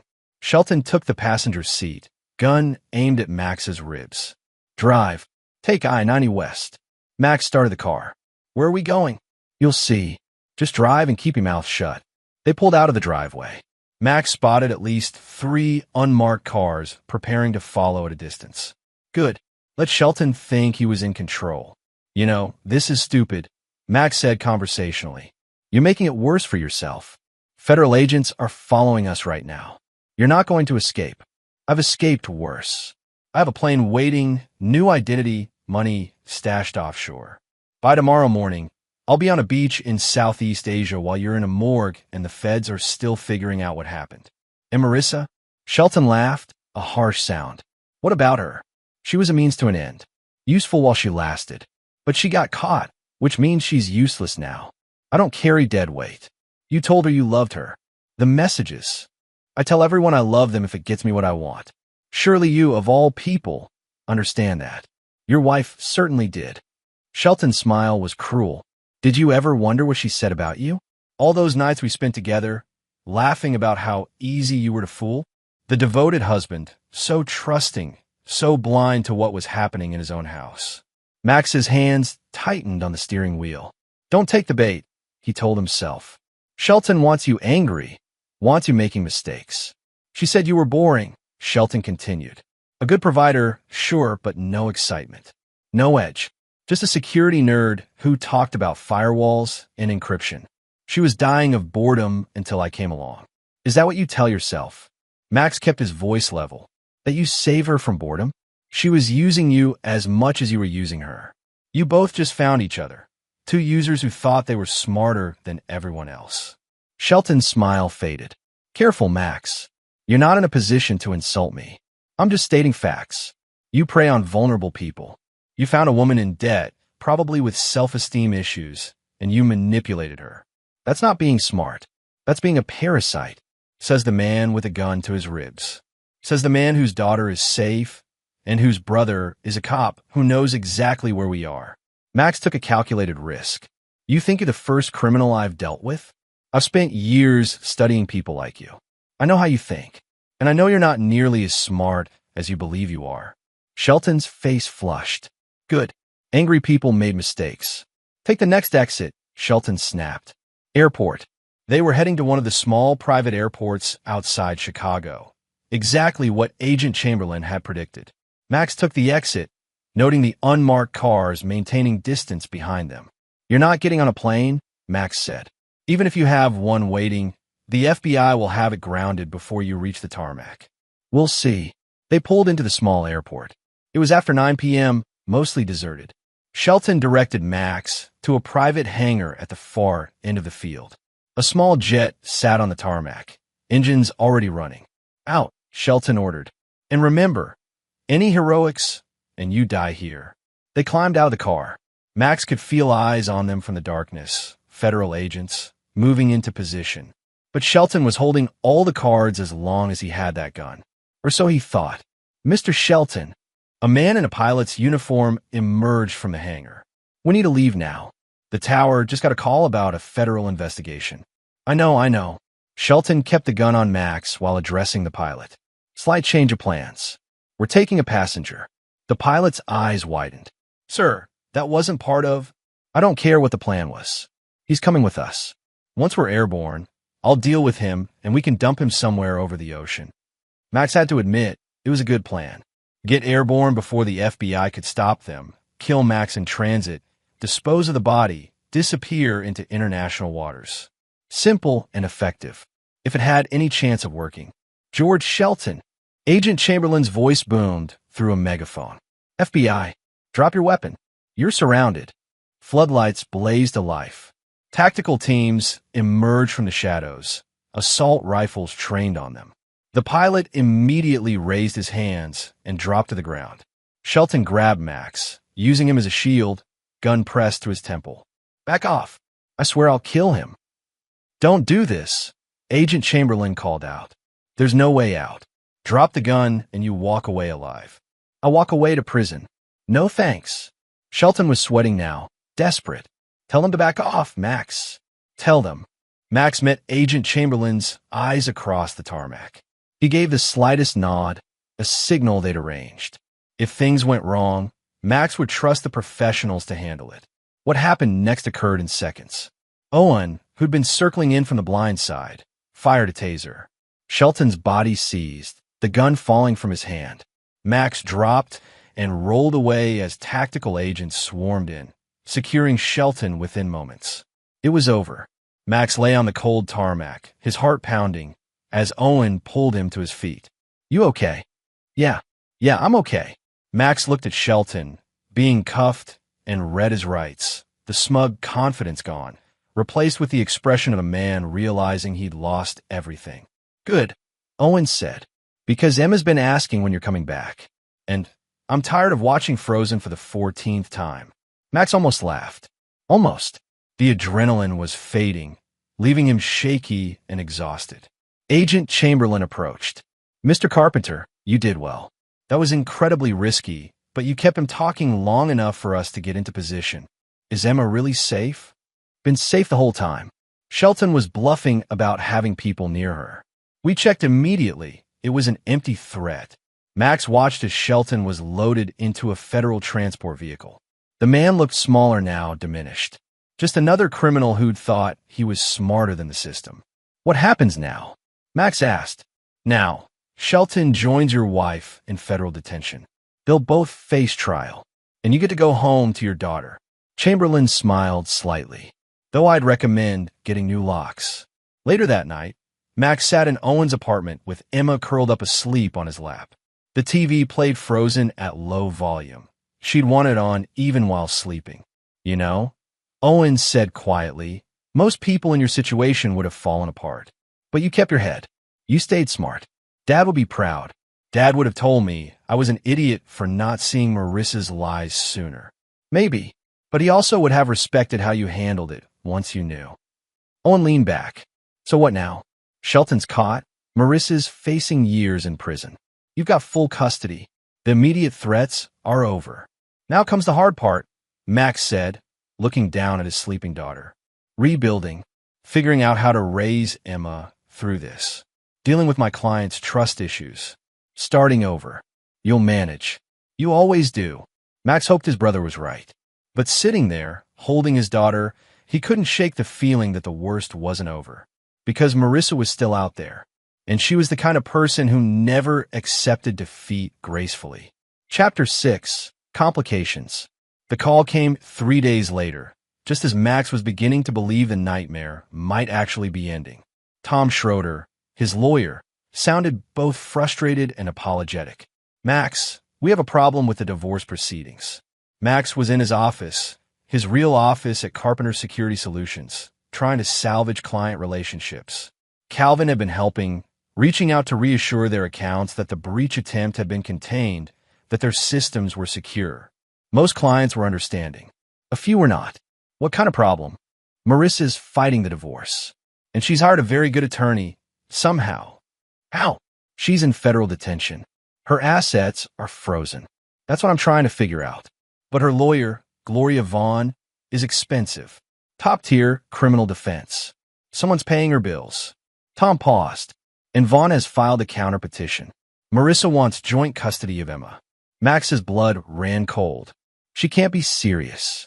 She's facing federal charges. She planned to abandon Emma in another country. Vaughn is arguing that those charges are pending, not proven. That Marissa is innocent until proven guilty. And that the messages about Costa Rica were taken out of context. That Marissa never intended to actually leave Emma. That she was just playing along with Shelton to buy time to report him to authorities. That's absurd. That's lawyering. Vaughn is good. She's already filed motions to suppress some of the evidence from Marissa's phone, arguing illegal search and seizure. A 5-year-old brought the phone to school. The teacher saw illegal activity and called police. That's not a legal search. We know that. But Vaughn is going to make the judge work for every ruling. She's going to drag this out, make it expensive, and hope you'll settle for something less than full custody just to make it end. Max rubbed his temples. How is Marissa paying for this? That's the other problem. Remember George Shelton's father, Albert Shelton, who built the original real estate empire? Turns out he has a younger brother, Philip Welch. The name hit Max like a punch. Mrs. Welch? Emma's teacher, her husband. And apparently, he's been George Shelton's silent partner in some of the legitimate business operations. When George took over the company, Philip stayed on as a consultant. He's wealthy, connected, and very angry about his nephew's arrest. Wait, Max's mind raced. Mrs. Welch was Emma's teacher. She's the one who saw the photos on Marissa's phone and called police. Are you telling me? I'm telling you that Philip Welch is claiming his wife was coerced by police into reporting what she saw. That there was no imminent danger, no probable cause. He's trying to create grounds for suppression. But Mrs. Welch called the police before anyone knew George Shelton was involved. She just saw inappropriate content on a phone a child had brought to school. Again, we know that. But Welch has resources and connections. He's trying to muddy the waters. And he's paying for Marissa's defense as a way to get back at you. the man who helped bring down his nephew. Max stood pacing his office. This is insane. We have evidence. We have Marissa's messages, the photos, Shelton's confession. How can any of this possibly work? Because the legal system isn't about truth. It's about what you can prove and how well you can argue. Vaughn is one of the best. She's already gotten Marissa's bail reduced. There's a hearing in 2 days. Bail? Tom, she's a flight risk. She was planning to leave the country. Vaughn argued that those were Shelton's plans, not Marissa's. That Marissa was a victim of coercive control, manipulated by an older, more powerful man. She painted Marissa as someone who made mistakes but isn't a danger. She helped a criminal rob my clients. Can you prove she knowingly provided confidential information for illegal purposes? Or could a clever lawyer argue she was sharing details about your work life with her boyfriend, not realizing what he'd do with it? Max wanted to throw something. You're telling me she might get away with this. I'm telling you she's going to try. And with Philip Welch's money behind her, she has a real shot at shared custody at least. Maybe even primary custody if Vaughn can sell the sympathetic victim narrative. After Tom hung up, Max sat in his office, staring at the city skyline. Everything he'd been through, the shock of discovery, the confrontation with Shelton, the federal investigation, all of it might not matter if Marissa's lawyer was good enough. His phone rang. Agent Chamberlain. Mr. Carpenter, I heard about the custody proceedings. I'm sorry. You heard that Philip Welch is funding Marissa's defense? I did. And I want you to know, we're building an airtight case against both Shelton and your wife. But federal cases take time. The trial might not happen for months. Which means Marissa might be out on bail, fighting for custody for months before she's convicted. I'm afraid so. But Max, the evidence is solid. She will be convicted eventually. Eventually doesn't help me if she gets partial custody in the meantime. Do you know what it would do to Emma to have her mother back in her life, only to lose her again when the conviction comes through? Chamberlain was silent for a moment. I wish I had better answers for you. After she hung up, Max made a decision. The legal system was slow, vulnerable to manipulation by expensive lawyers. But Max hadn't built a successful security company by waiting for systems to work in his favor. He built solutions. If Philip Welch was funding Marissa's defense, Max needed to understand why. Was it just about revenge for George Shelton's arrest? Or was there something deeper? He called Calvin into his office. I need you to do something for me. Quietly. Name it. I need everything you can find on Philip Welch. Bank records, business dealings, connections. Everything. Calvin raised an eyebrow. That's borderline illegal. Max, possibly over the border. I know, and I'm not asking you to do anything that makes you uncomfortable. But I need to know why a man would spend hundreds of thousands of dollars defending his nephew's accomplice. There has to be more to this. You think he's protecting something. I think men like Philip Welch don't do anything without a reason. And I think if we find that reason, we find leverage. Calvin considered this. If I do this, it stays between us. I don't want to end up in federal prison. Agreed. Give me 48 hours. That evening, Max picked up Emma from the temporary daycare Owen had helped him arrange. She ran to him like always, full of stories about her day. But Max could see the strain around her eyes, the way she clung a little tighter. Daddy, can I ask you something? Always, baby girl. Is Mommy coming back? Max pulled over, unable to drive while having this conversation.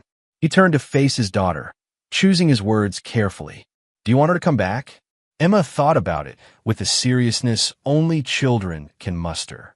I miss her, but she made you sad. And Uncle Owen said she made bad choices. That's true. She did. Will she stop making bad choices? I don't know, sweetie. I hope so. But even if she does, sometimes when people make really bad choices, there are consequences. That means they have to face the results of what they did.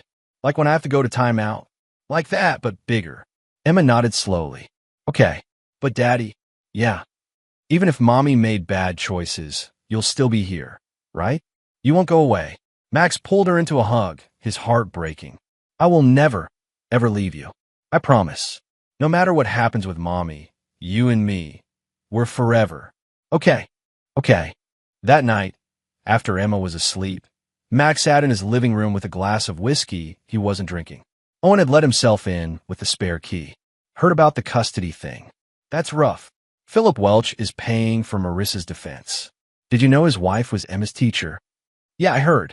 That's a hell of a coincidence. Owen sat down. What are you thinking? I'm thinking coincidences are usually anything, but Mrs. Welch calls the police the moment she sees something suspicious on a phone. Her husband is George Shelton's uncle and business partner. Now he's spending a fortune to defend Marissa. You think the Welches are involved somehow? I think there's a bigger picture we're missing. And I think Philip Welch is trying to control the narrative before we figure it out. Owen studied his brother. Max, be careful. You're talking about going after a wealthy, connected man. That's different from catching your wife and her boyfriend. Is it? Because from where I'm sitting, they're all part of the same problem. Marissa and Shelton didn't operate in a vacuum. Someone helped them. Someone taught Shelton how to run criminal operations through a legitimate business. Someone who knew how to stay clean while others got their hands dirty. You think that's Philip Welch? I think he's worth investigating. And I think if I can prove he's involved, Marissa loses her funding, her lawyer, and any chance at custody. Owen was quiet for a long moment. I can't help you with this. Not officially. If you're going after Welch, you're on your own from a legal standpoint. I understand. But Owen pulled out a folder. Hypothetically, if someone were investigating Philip Welch, they might be interested in knowing that his wife, Mrs. Welch, took a sudden leave of absence from Riverside Elementary 3 days ago. Medical leave, they said. But no one at the school has seen her since the day Emma brought the phone in. Max took the folder, opened it. Inside were photos of Philip and Mrs. Welch, Agnes Welch, according to the caption, at various social events. But one photo stood out. The Welches at a charity gala, standing next to George Shelton and Marissa. The photo was dated 3 months before Marissa and Shelton claimed to have started their affair. They knew each other. Max breathed. Before the affair started, they all knew each other. Looks that way. Which means this whole thing might have been planned from the beginning. Shelton didn't randomly target Marissa. The Welches helped him select her. Owen met his brother's eyes. Max, if that's true, if they deliberately set up your wife to betray you, then this goes way deeper than a simple affair and robbery scheme. Then what is it? That's what you need to find out. Because if the Welches are involved, Agnes Welch calling the police might not have been the accident it seemed. Maybe she was supposed to find that phone. Maybe this whole thing was supposed to blow up exactly the way it did. But why? That's the question. And until you answer it, you won't understand what you're really up against. Max looked at the photo again. 4 people smiling at charity gala, all of them hiding secrets. Marissa and Shelton planning their crimes. And the Welches planning what? Whatever it was, Max was going to find out. Because now he understood. Catching Marissa and Shelton had only been the first move. The real game was just beginning. And this time, Max wasn't playing defense. Chapter 7. The Investigation. Calvin Stevenson was good at his job, which is why Max had hired him 5 years ago to manage security operations at Carpenter Security Solutions. But over the next 3 days, Max discovered Calvin was better than good. He was exceptional. Found something, Calvin said, appearing in Max's office with a laptop and a thumb drive. And you're not going to like it. Max closed his office door. Tell me. Calvin pulled up financial records on his laptop. Philip Welch's legitimate businesses are clean. Real estate consulting, investment advisory, the usual stuff for a wealthy guy. But he's got offshore accounts that are less clean. I track payment patterns through 3 shell companies. And guess where the money goes? Tell me it's not what I think. It's exactly what you think. Welch was funding George Shelton's cyber operations. Not directly. He's too smart for that. But through a series of investment vehicles, he was providing capital for Shelton's technology consulting firm, which was really just a front for hacking operations. Max felt sick. So Philip Welch was a partner, not just an uncle helping out family. More than that, Calvin pulled up more documents. Look at the timeline.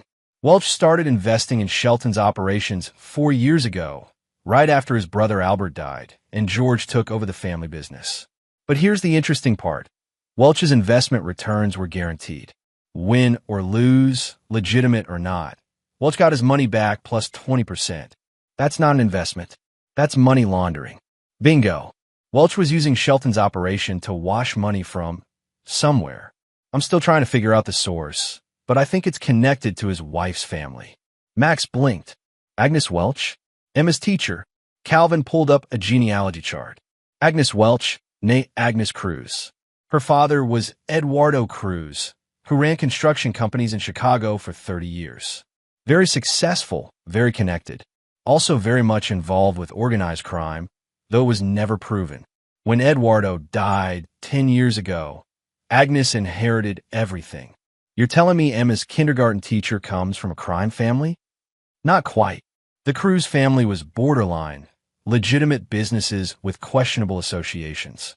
But yes, Agnes grew up in that world. And when she married Philip Welch, their combined resources created opportunities. Calvin looked up. Here's where it gets interesting. Remember how George Shelton was targeting wives of cybersecurity professionals? Marissa wasn't the first. Agent Chamberlain mentioned that. 2 other women reported him immediately. Right. But what if those weren't failed attempts? What if they were successful reconnaissance? Max felt the pieces clicking together. He was gathering information about multiple security firms, seeing which ones were vulnerable. Exactly. And guess who was on that list? Calvin turned the laptop around. On the screen was a list of names. 5 security companies, 5 executives, 5 wives who'd been approached by George Shelton or his associates. Max's company was 3rd on the list. This was never just about robbing my clients, Max said slowly. This was about infiltrating multiple security firms, learning their systems, and then launching a coordinated attack that would compromise half the cybersecurity infrastructure in Chicago, Calvin finished. With Philip Welch's money and connections backing it, and Agnes Welch's family connections providing, let's call it additional resources. But we caught them. Marissa's phone exposed everything. Calvin's expression turned grim. Did it? Or did someone want it exposed at exactly this moment? The implication hung in the air. Max walked to his window, looking out at the Chicago skyline as the pieces rearranged themselves into a new, terrifying picture. Agnes Welch called the police the moment she saw something suspicious on Marissa's phone. Max said, "I thought she was being a responsible teacher. But what if she was making sure the operation got burned exactly when and how she wanted?" Which raises the question, why burn an operation you spent millions setting up? Max turned back. Because the operation was never the point. It was a distraction. From what? That's what we need to find out. Max called Owen that evening, laying out everything Calvin had discovered. His brother listened in silence, and Max could practically hear him putting on his detective hat. "This is big," Owen finally said. "If you're right about the Welches orchestrating this whole thing, we're talking about something way beyond a simple cyber theft ring. Can you help? Officially? No. This is federal jurisdiction, and I'm homicide." But Owen paused. "Off the record, I might know someone who knows someone. Let me make some calls." 2 hours later, Max's doorbell rang. He opened it to find a woman in her 50s, dressed in business casual, with sharp eyes that missed nothing. "Mr. Carpenter, I'm Detective Christy Johns, Financial Crimes Division."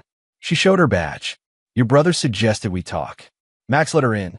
Johns settled into his living room like she owned the place, pulling out a notebook. "Owen tells me you've stumbled onto something involving Philip and Agnes Welch. I need to know everything." Max walked her through it. The affair, the arrest, the custody battle, Philip Welch funding Marissa's defense, Calvin's discoveries about the financial connections. When he finished, Johns was smiling. "Mr. Carpenter, do you know what I've been investigating for the past 18 months? "No idea. A money laundering network operating through Chicago's real estate and technology sectors.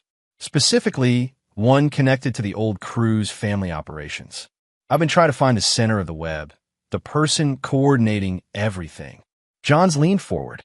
"I think you just found them for me. The Welches. Philip provides the financial infrastructure and legitimate cover. Agnes provides the criminal connections and, let's call enforcement. George Shelton was their attack dog, running the cyber operations that generated the money they needed to wash through legitimate channels. But we caught Shelton. Why would the Welches burn their own operation? Because Shelton got greedy. Or sloppy. Or both. Johns pulled out her phone, scrolling through files. I've been tracking unusual patterns in the cases Shelton was involved in. Every time he got close to getting caught, someone would tip off the authorities. Not enough to bust him completely, but enough to make him shut down an operation and move on. Someone was protecting him, but also controlling him. Exactly. As long as Shelton played by their rules, the Welches kept him safe. But the Marissa situation was different. Shelton fell for her. Really fell. Not just the usual manipulation. He started making plans that didn't include the Welches. Costa Rica, 20 million, disappearing together. That wasn't part of the program. Max understood. So Agnes Welch made sure the phone ended up at school. She knew what was on it. She knew it would blow up the whole operation, burning Shelton before he could break free. And as a bonus, it burns your wife too, a woman who maybe knew too much about the larger operation. But now Philip Welch is paying for Marissa's defense. Why? John smiled coldly. Because she knows things, and he needs to make sure she never testifies. As long as he's paying her legal bills, her lawyer has a conflict of interest. Gloria Vaughn isn't just defending Marissa, she's managing her. Making sure Marissa doesn't say anything that could implicate the Welches. Max felt his anger rising again. So Marissa betrayed me, nearly destroyed my company, and now she might get away with it because the Welches need her silent? Not if we move first. John stood. Mr. Carpenter, I need you to do something risky. Something that might blow up in your face if it goes wrong. What? I need you to talk to your wife. In detention. And I need you to convince her to flip on the Welches. Why would she listen to me? She chose George Shelton. She chose money and lies over our family. Because right now, she's looking at serious federal time. And because despite everything, you're the only person in her life who never used her. Johns' expression softened slightly. Your wife made terrible choices, but she was also being manipulated by people who are very good at manipulation. If you can make her see that, if you can make her understand that the Welches are using her lawyer to control her, she might turn. And if she doesn't, then we build our case the hard way. But it'll take years, and in the meantime, the Welches stay free and Marissa fights you for custody. Johns met his eyes. This is about more than revenge, Mr. Carpenter. This is about protecting your daughter from people who orchestrated this entire nightmare. Max thought about Emma, safe asleep upstairs. Thought about the life he'd tried to build, the family he'd thought he had. All of it weaponized against him by people he'd never even met. Set up the meeting, he said. I'll talk to Marissa. The federal detention center was exactly as grim as Max expected. He sat in a visitation room, separated from Marissa by reinforced glass, a phone on each side for communication. When she was led in wearing an orange jumpsuit, Max barely recognized her. The elegant, put-together real estate agent was gone. In her place was a woman who looked exhausted, frightened, and alone. Marissa picked up the phone. Max! Marissa! They stared at each other for a long moment. Finally, Marissa spoke. I know you hate me. You have every right to. What I did, her voice cracked.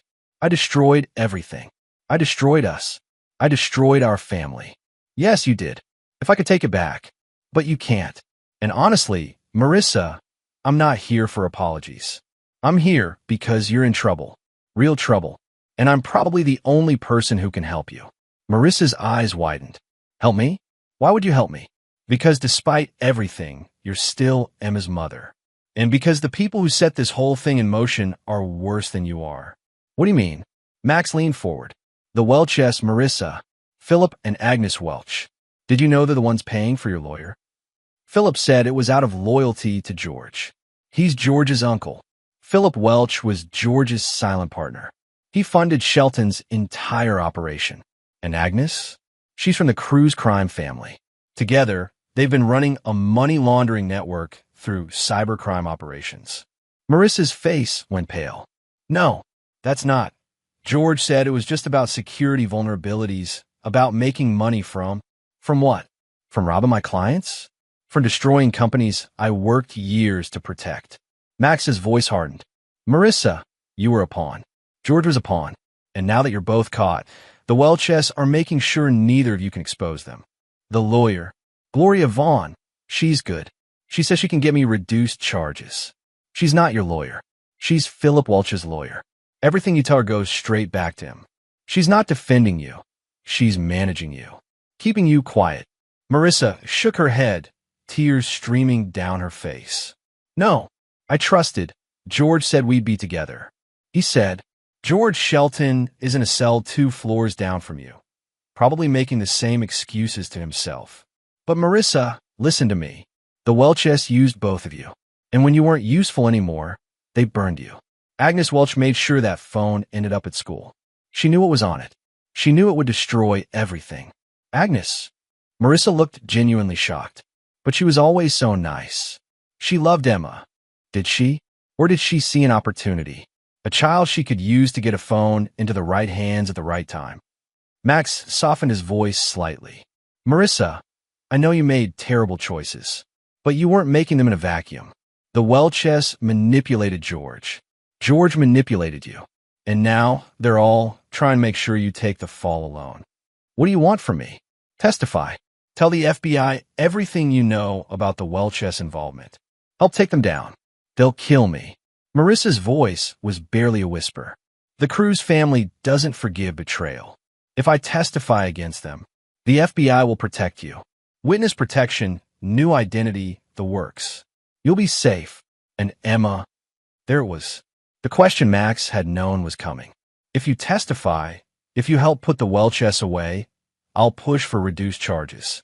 Maybe even a deal where you serve minimal time. And when you get out, Max took a deep breath. We can discuss supervised visitation. Not custody, never full custody, but a chance to be in Emma's life. To try to repair some of what you broke. You do that? After everything? Not for you. For Emma. Because every child deserves a mother if that mother is willing to change, to be better, to own what she's done. Max leaned back. But only if you help end this. Only if you make sure the people who orchestrated this nightmare face justice. Marissa was crying openly now. I was so stupid. I thought George loved me. I thought we'd have this amazing life. I didn't see that he was using you, that they were all using you. I know. Max stood. You have 24 hours to decide. After that, my offer expires and you're on your own with a lawyer who works for your enemies. He started to leave, then turned back. One more thing. Emma asked about you yesterday. She asked if you'd ever stop making bad choices. Max met her eyes. Now's your chance to prove you can. He left without waiting for a response. Chapter 8. The Trap Springs. 23 hours later, Tom Schroeder called with news. Marissa had fired Gloria Vaughn and retained a new lawyer through the Federal Public Defender's Office. She was ready to cooperate. The meeting took place in a secure conference room at the FBI field office. Present were Max, Agent Chamberlain, Detective Johns, Marissa in handcuffs, her new lawyer, and 2 assistant U.S. attorneys who'd been brought in to handle the case against the Welches. Mrs. Carpenter, the senior AUSA, began, "We understand you're prepared to provide testimony regarding Philip and Agnes Welch's involvement in the cybercrimes you and George Shelton committed." Marissa nodded, her voice shaky. "I didn't know at first. George told me it was just about making money, about being smarter than the security systems. But as things went on, I realized there were other people involved. People who gave George his orders. Tell us about your first contact with the Welches." "It was at a charity gala about 4 months before George and I, before the affair started. Agnes Welch was there with her husband. She made a point of talking to me, asking about my work, my family. She seemed so interested in Max's company, in what he did. I thought she was just being friendly. But she wasn't. No. I found out later that Agnes had specifically arranged for George to meet me that night. She'd done research on several security firms, looking for vulnerabilities. I was one of them. Married, in debt, ambitious. The perfect target. Max listened, his jaw tight. Hearing how calculated it all was made him angry all over again. But he forced himself to stay quiet. This was Marissa's confession, not his. George started pursuing me after that. Marissa continued. I resisted at first, but he was persistent, charming. He knew exactly what to say, what I wanted to hear. And he knew about my debts Max didn't know about. He offered to help, in exchange for information about your husband's company. Yes. At first, it seemed harmless. Just talking about Max's work, what companies he was consulting for, what security systems he was building. But gradually, George asked for more specific information. Access codes, vulnerabilities. And by then, I was in too deep to back out. Did you know the Welches were involved at this stage? Not really. George mentioned his uncle sometimes, said he was an investor in the business. But I didn't realize how much control Philip had until later. Marissa took a shaky breath.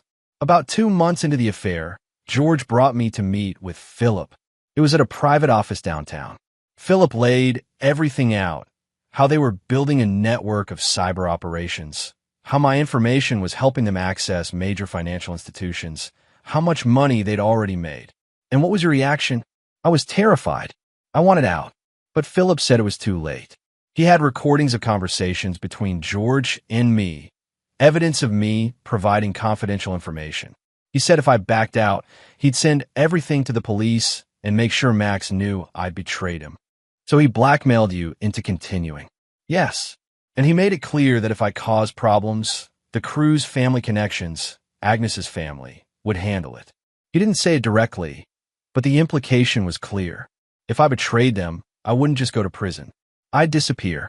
Detective Johns leaned forward. Tell us about Agnes Welch's role. Agnes was the enforcer. She managed the people who were recruited like me, other wives, girlfriends, employees who were compromised. She checked in regularly, making sure we were keeping quiet, following orders. She was always so pleasant about it, so friendly, but there was something cold underneath. You knew crossing her would be a mistake. And she taught your daughter's kindergarten class. Marissa's face crumpled. I didn't want Emma in her class. When I found out Agnes would be her teacher, I tried to get Emma transferred. But Agnes wouldn't allow it. She said it was better this way. She could keep an eye on Emma, make sure I remembered what I had to lose if I betrayed them. Max felt sick. His daughter had been in the care of a woman who was using her as leverage against her mother, who was using her position as a teacher to control criminal operations. Tell us about the phone, Agent Chamberlain said. That morning, the morning Emma took my phone to school, I'd been careless. Usually, I deleted the messages with George immediately. But that morning I was rushing. I'd had a late-night argument with George about the Costa Rica plan. He wanted me to leave Emma behind. I refused. We went back and forth for hours in messages, and I forgot to delete them. And then Emma wanted to bring her phone to school. I panicked. I told her to take Max's phone instead. But then, Marissa looked at Max. Emma must have mixed them up. Or maybe I did in my rush. Either way, my phone ended up in her backpack, and Agnes Welch saw the contents. I didn't realize it at first. But looking back, Agnes made sure Emma scrolled through the photos during show and tell. She guided Emma's hands on the phone, helped her look for the butterfly pictures. Agnes knew exactly what was on that phone. She'd been monitoring me for months. She knew I'd been fighting with George, knew I was becoming a liability. So she burned the operation. She burned George and me. The Welches stayed clean. We took the fall. Marissa looked around the room. And if Max hadn't figured it out, if you hadn't found the connections, they'd have gotten away with it. George and I would be in prison, and they'd start over with a new operation. The AUSAs exchanged glances. One of them spoke. Mrs. Carpenter, are you willing to wear a wire and help us gather additional evidence against the Welches? Marissa paled. Wear a wire? You want me to? We need recordings of Philip Welch discussing his involvement. We need him to admit to the blackmail, the coordination, the money laundering. Your testimony is valuable, but it's not enough by itself. He'll know. Philip is smart. He'll suspect. Not if you play it right, Detective Johns said. You call him. You're desperate. Your new lawyer is pushing you to flip on him. You need money for a better defense. You need him to help you like he helped George. And when he refuses, you get angry. You threaten to tell everything. You push his buttons. John smiled grimly.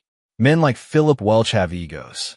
Push hard enough, and they'll tell you exactly what you want to hear just to prove how smart they are. Marissa looked at Max. If I do this, will you keep your promise? About Emma, Max wanted to say no, wanted to punish her for everything she'd done.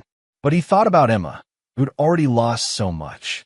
who deserve a chance to have a mother if that mother was willing to change. Yes, he said quietly.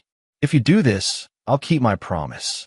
The wire was placed 2 days later in a carefully orchestrated sting. Marissa, released on a heavily monitored bail for exactly this purpose, called Philip Welch from a controlled location. The FBI recorded everything. Max listened from another room as Marissa played her part perfectly, desperate, angry, manipulative. Exactly the kind of person Philip Welch would underestimate. Philip, I need your help. My new lawyer is pushing me to testify. They're offering deals, saying I can get reduced charges if I cooperate. Marissa, you need to calm down. Gloria was handling your case perfectly until you fired her. Gloria was handling me, not my case. I know what she was doing. Philip, Max told me everything about how you and Agnes set this whole thing up. A pause. Max doesn't know anything. Doesn't he? He knows about your offshore accounts. He knows about Agnes's family connections. He knows about the other wives you recruited. Should I keep going? Another pause, longer this time. When Philip spoke again, his voice was colder. You're making a mistake. If you think testifying against me will help you. I don't want to testify. I want you to help me like you promised George you'd help him. Or was that a lie too? George got greedy. He broke the rules. You're making the same mistake he did. So what? You'll burn me too? Have Agnes arrange another convenient accident. Marissa's voice rose. I know what happened to the other recruits who wanted out. Philip, I know about the woman in St. Louis who committed suicide after she threatened to talk. I know about the couple in Detroit whose house conveniently burned down.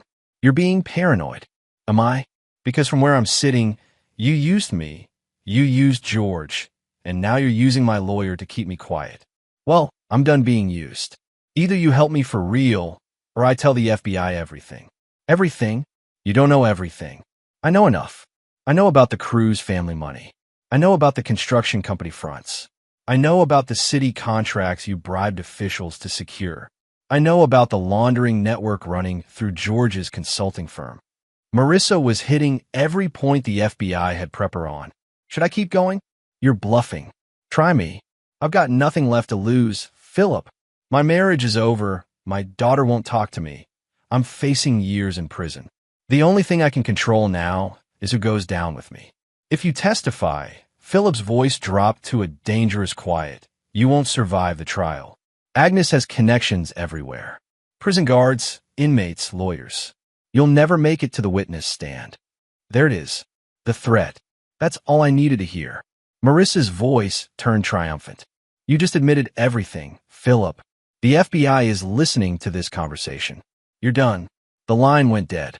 In the monitoring room, Agent Chamberlain smiled. Got him. Direct threat of witness tampering, admission of knowledge of the operation, reference to the Cruz family connections. That's enough for warrants. Within 2 hours, federal agents arrested Philip Welch at his office. Agnes Welch was arrested at home. Both were denied bail, flight risk, and danger to witnesses.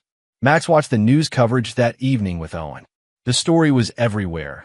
Major money laundering network exposed. Teacher and husband arrested in cybercrime conspiracy. FBI breaks up Chicago crime ring. How does it feel? Owen asked. Like it's finally over. Almost over. Still got trials to get through. But yeah, the worst is done. Max thought about Marissa, now in witness protection preparing to testify. About George Shelton, who'd been offered a deal to testify against the Welches and taken it.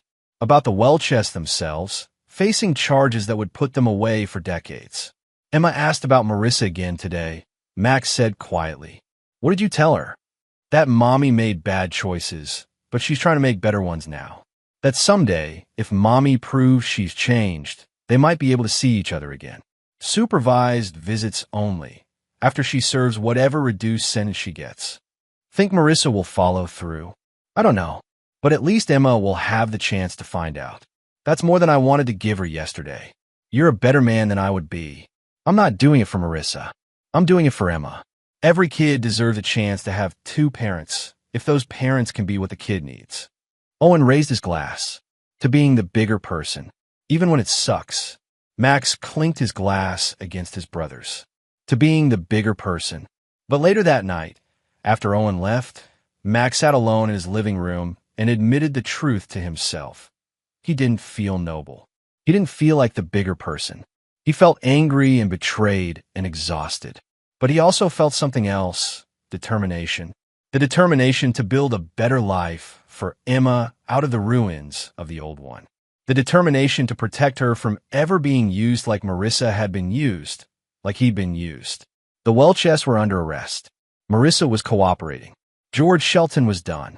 But Max's real work was just beginning, teaching Emma that people could be flawed and broken and still deserve a chance at redemption. Teaching her that being smart meant protecting yourself without becoming hard. Teaching her that trust was a gift, not a guarantee. His phone buzzed.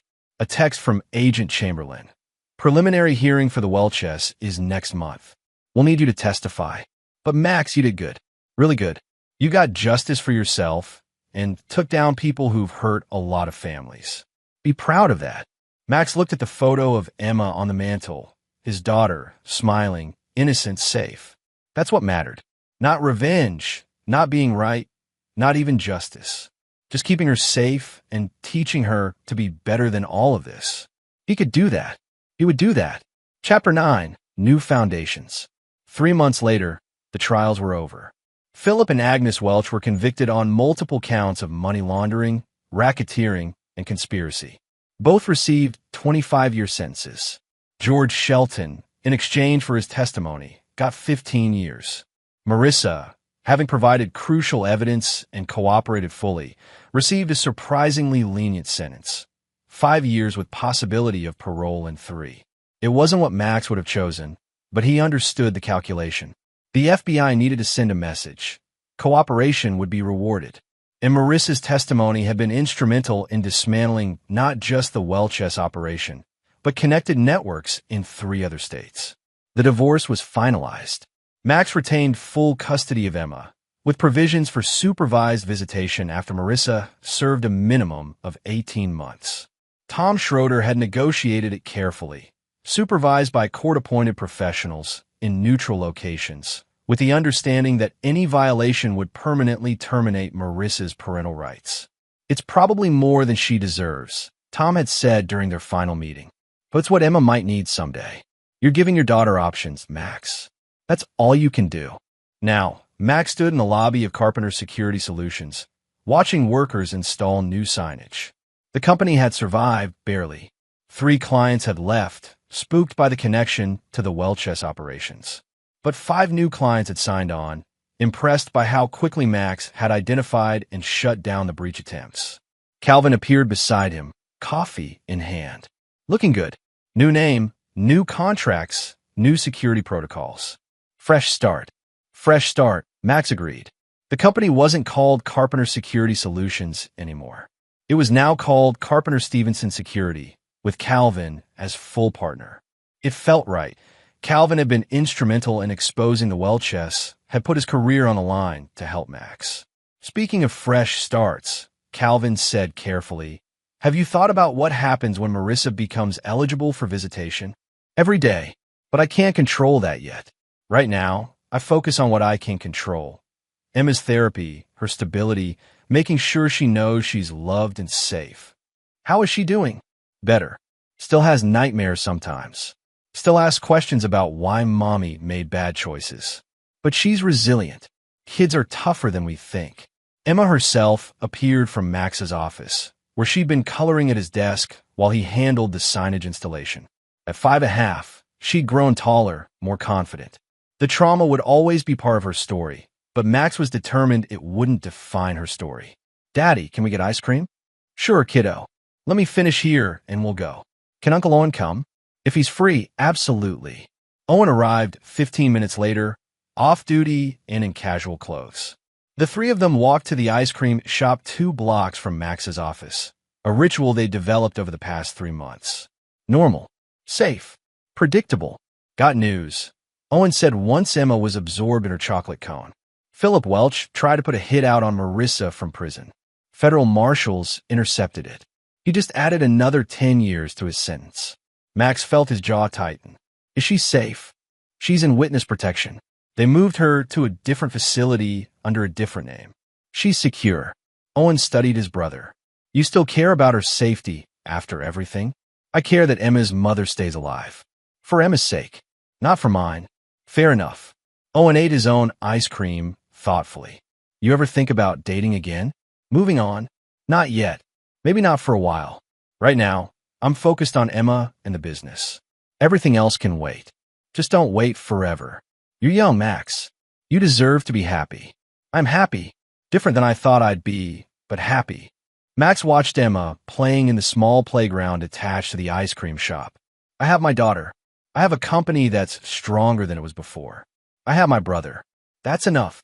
But late that night, after Emma was asleep, Max sat in his home office, the same office where George Shelton had held him at gunpoint 3 months ago, and allowed himself to feel the full weight of everything that had happened. His marriage had been a lie. His wife had betrayed him for money and the affection of a criminal.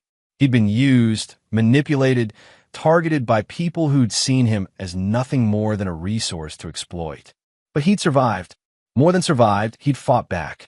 He'd exposed the people who'd hurt him. He'd protected his daughter. He'd rebuilt his company. He'd given Marissa a chance at redemption. Not because she deserved it, but because Emma deserved options. That took strength.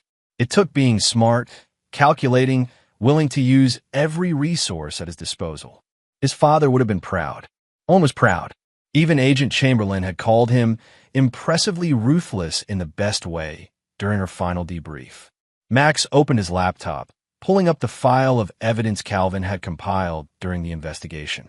He'd kept copies, encrypted, secured, hidden in multiple locations.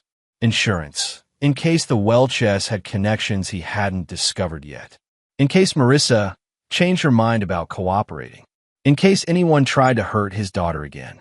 Because Max Carpenter had learned an important lesson from all of this. Being a good man didn't mean being naive. Being honest didn't mean being stupid. And protecting your family sometimes meant being willing to do things that good men typically avoided. He wasn't the same man who dropped Emma off at school 3 months ago, trusting that the world was basically safe and people were basically good. He was harder now, more calculating, less trusting, but he was also more determined, more focused on what mattered, more capable of protecting the people he loved. A notification popped up on his laptop, an email from Tom Schroeder. Subject line, Marissa's petition. Max opened it with trepidation. Max, Marissa has filed a formal request to begin therapeutic letters to Emma, supervised by court-appointed psychologists. These would be read by therapists first, then shared with Emma only if deemed appropriate. She's not asking for visits yet, just written contact. The judge is inclined to approve it as part of Marissa's rehabilitation program. Your thoughts? Max sat back, considering. Emma had stopped asking about her mother as much lately. She'd accepted that Mommy had made bad choices and was helping police, which was the child-friendly way Max had explained Marissa's cooperation and incarceration. But someday, Emma would want more answers. Someday, she'd need to make her own decisions about whether to have a relationship with her mother. This could be the first step, or it could be a mistake. Max typed his response, approved with conditions. Letters must be reviewed by Emma's therapist and by me before they're shared with her. Marissa must acknowledge her responsibility and not attempt to manipulate or guilt Emma. First violation, the program ends permanently. And Tom, make sure Marissa understands that this is for Emma's benefit, not hers. If she can't handle that, she shouldn't start. He hit send. A sound behind him made Max turn. Emma stood in the doorway, clutching her stuffed elephant, the one she'd had the day the phone was discovered. Daddy? I had a bad dream. Max closed his laptop and opened his arms. Emma climbed into his lap, small and warm and trusting. Tell me about it. I dreamed Mommy came home, but she wasn't really Mommy. She looked like Mommy, but she was different. She was mean. Max held his daughter closer. That sounds scary. Are you still mad at Mommy? The question caught him off guard. I'm disappointed in the choices she made, but I'm not mad anymore. Mad takes too much energy, kiddo. Does Mommy still love me? I think she does, in her own way. But sometimes people who love us still make bad choices. That doesn't mean we stop loving them. It just means we have to be careful. Will I see her again? Maybe. When you're older. When you're ready. And only if you want to. Emma nodded against his chest. Okay, can we go back to bed now? Sure thing. Max carried her back to her room, tucked her in, and sat beside her bed until she fell asleep again. He looked at her peaceful face, so young, so innocent, already carrying trauma she shouldn't have to carry. But she was strong. She was smart. She had him, had Owen, had a support system that would protect her as she grew. And someday, maybe she'd have a relationship with her mother. Maybe Marissa would prove that people could change, that mistakes didn't have to be permanent, that redemption was possible. Or maybe she wouldn't. Maybe Marissa would fail at rehabilitation the way she'd failed at marriage. Maybe the letters would stop, the supervised visits would never happen, and Emma would have to accept that her mother chose wrong again. Either way, Emma would survive, because Max will make sure of it. He returned to his office, looking at the city lights through the window. Chicago, his city, where he'd built everything, lost everything, and was rebuilding again. The Welches were in prison. George Shelton was in prison. Marissa was serving her time. The immediate threats were over. But Max Carpenter, former Mark-turned-hunter, kept his evidence files encrypted and accessible, kept his security tight, kept his guard up, because he'd learned that the world wasn't safe. The letter from Marissa arrived 6 weeks later, forwarded through Emma's therapist, Dr. Hannah Hood. Max sat in Dr. Hood's office while she reviewed it, her expression carefully neutral. It's actually quite good, Dr. Hood finally said. Marissa takes full responsibility for her actions. She doesn't make excuses or try to paint herself as a victim. She tells Emma that she loves her, that she made terrible choices, and that she understands if Emma never wants to see her again. Does she try to manipulate her emotionally? Not that I can see. There's one paragraph where she talks about how much she misses Emma, but it's appropriate. A mother expressing genuine emotion, not trying to guilt a child into responding. Dr. Hood looked up. Max, I think we should share this with Emma. Not all of it, but the core message. She's ready. Max wasn't sure he agreed, but he trusted Dr. Hood. Over the past 4 months, she'd helped Emma process the trauma, develop coping mechanisms, and understand that her mother's choices weren't Emma's fault. Okay, but I want to be there when you tell her. Of course. That evening, in Dr. Hood's office with stuffed animals and children's books creating a safe space, Emma learned that her mother had written to her. Your mom wanted you to know that she loves you very much, Dr. Hood explained gently. And she wanted to say she's sorry for the bad choices she made. She knows those choices hurt you and your daddy. Emma, now 6 years old and more thoughtful than any child should have to be, considered this carefully. Is mommy still making bad choices? No, sweetie. She's working very hard to make good choices now. She's helping other people, and she's learning how to be better. Can I write back to her? Max felt his chest tighten. Do you want to? Emma nodded slowly. I want to tell her that I'm okay. That daddy takes good care of me. And that maybe when I'm bigger, we can talk. Dr. Hood smiled. I think that's a very mature decision, Emma. Would you like me to help you write that letter? Yes, please. Max watched his daughter, his brave, resilient daughter, dictate a simple letter to her incarcerated mother. It wasn't forgiveness, not quite, but it was the possibility of forgiveness someday. It was Emma choosing to leave a door open while still protecting herself. That was all Max could ask for. 18 months later, Max stood in the new offices of Carpenter Stevenson Security, located in a building twice the size of their old space. The company had grown exponentially. 15 new clients, 20 employees, contracts with 3 Fortune 500 companies who'd been impressed by Max's handling of the Welch crisis. Not bad for a guy whose wife tried to destroy him. Calvin joked, joining Max by the window. Former wife. Max corrected automatically. The divorce had been final for over a year now. Right. Former wife. Speaking of which, did you hear? Marissa's up for parole next month. Max had heard. Tom Schroeder kept him informed of all developments. Marissa had been a model prisoner, completed multiple rehabilitation programs, maintained her cooperation with ongoing federal investigations into the remaining crew's family operations. If she gets parole, the supervised visitation clause kicks in, Max said. How do you feel about that? I feel like I prepared Emma as much as I can. The rest is up to them. Max turned from a window. Emma's been writing to Marissa monthly for over a year now.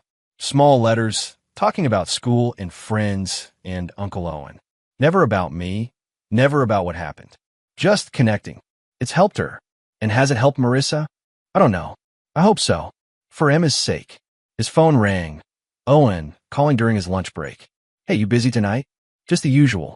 Emma has soccer practice, then homework, then dinner. Cancel it. I mean, don't cancel Emma's stuff, but I'm coming over after. Bringing someone I want you to meet. Max raised an eyebrow. Owen Carpenter, are you finally dating someone seriously? Maybe. Just be nice, okay? She's important. After Owen hung up, Calvin grinned. Your brother's in love. When are you going to join him in the land of the living? I'm perfectly alive, thanks. You know what I mean. It's been almost 2 years since everything went down. You're allowed to move on, Max. I have moved on. I have Emma. The company, my life is good. Your life is safe. Safe and good aren't the same thing. Calvin's expression turned serious. Look, I'm not saying you need to get married tomorrow, but maybe consider that the best revenge against Marissa and the Welches isn't just surviving, it's thriving. Being happy, building something real. Max thought about that through the rest of the day. Was he holding back? Protecting himself from more pain by refusing to be vulnerable again? Maybe. That evening, after Emma's soccer practice, Owen arrived with his girlfriend, a woman named Melanie Murphy, an ER nurse with warm eyes and an easy laugh. Emma took to her immediately, showing her drawings and chattering about school. Max watched Owen with Melanie, the way his brother smiled, the way he relaxed around her. It had been years since Owen had been this happy.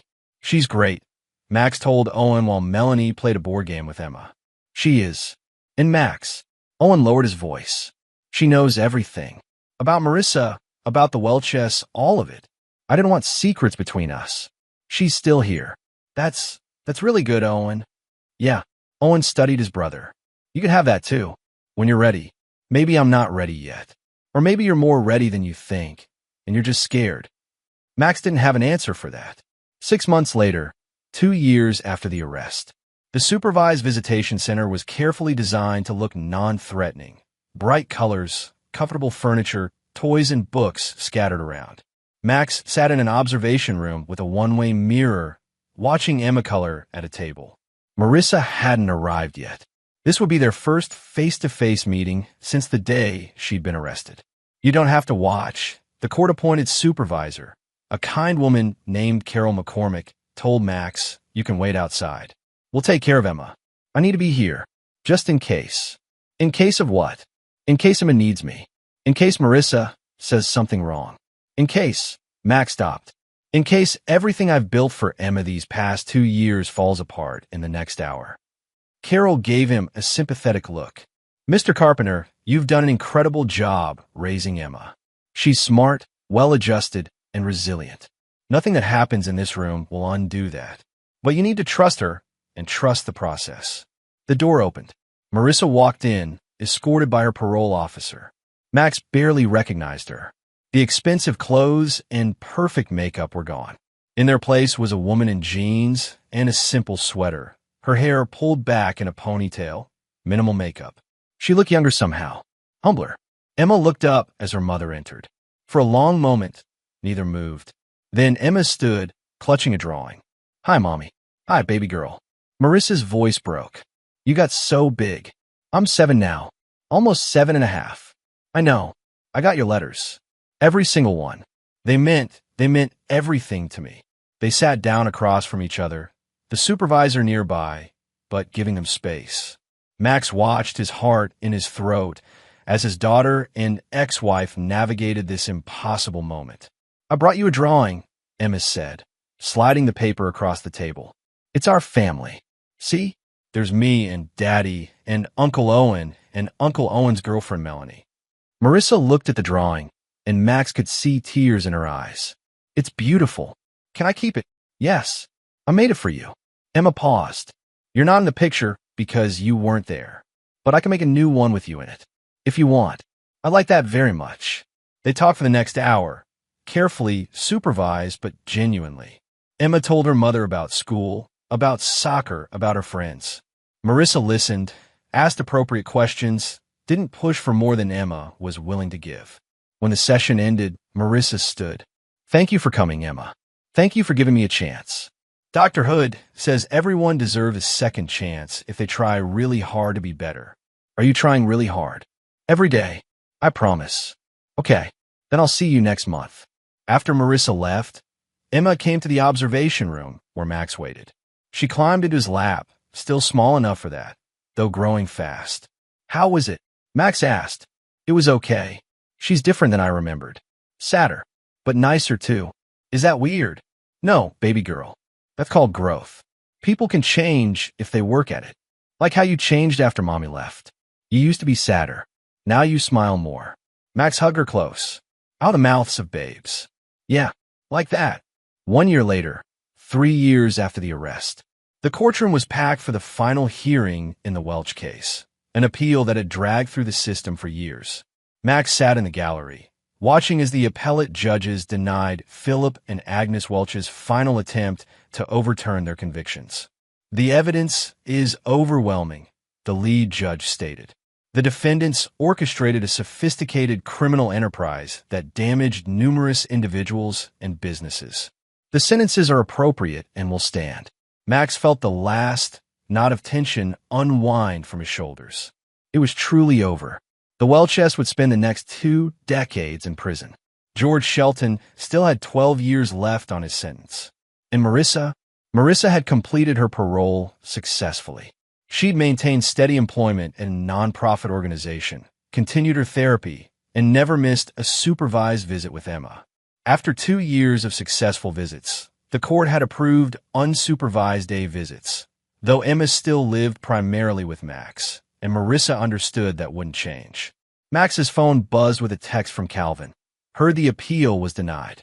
Drinks tonight to celebrate. Another text, this one from Owen. Justice served. Again, proud of you, brother. And a third text from a number Max had programmed in recently, but still hesitated to call. Saw the news. Hope you're feeling relieved. Coffee this week?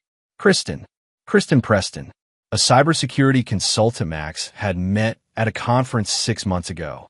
Smart, funny, patient with his baggage. They'd been on 4 dates, and Max had carefully kept her separate from Emma and his family life. But maybe it was time to stop being so careful. He texted back, "Coffee sounds great. Friday. It's a date." Max smiled. A real date. Not just coffee, not just professional networking. A date with someone who knew his history and was interested anyway. That evening, he picked Emma up from her after-school program. She was 8 now, confident and thriving, captain of her soccer team and president of her 3rd grade class council. "Daddy, can mommy come to my game on Saturday?" The question was asked casually, but Max knew it mattered.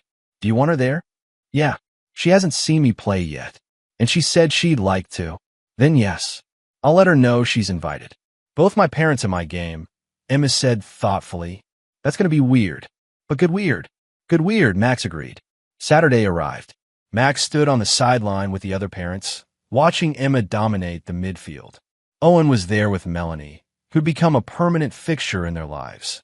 Calvin had brought his new girlfriend, a teacher who'd bonded with Emma over books. And Marissa stood slightly apart, clearly nervous about being in Max's orbit. But when Emma scored a goal and looked to the sidelines, Marissa cheered as loudly as everyone else. After the game, Emma ran to both her parents, first to Max for a hug, then to Marissa. "Did you see my goal?" "I saw it. You were amazing." Marissa glanced at Max. "She gets that athletic ability from you." "I was terrible at sports." It was the first real conversation they'd had in years. Polite, careful, but civil. "She works hard," Max said. "Practices every day. She's a great kid. You've done an incredible job raising her." Max met her eyes. "You're doing better too. Showing up consistently. Following through. That matters. It's the least I can do. I destroyed so much. I can't get that back. But maybe I can build something new. With Emma, if she'll let me." "She will. She's more forgiving than either of us probably deserves."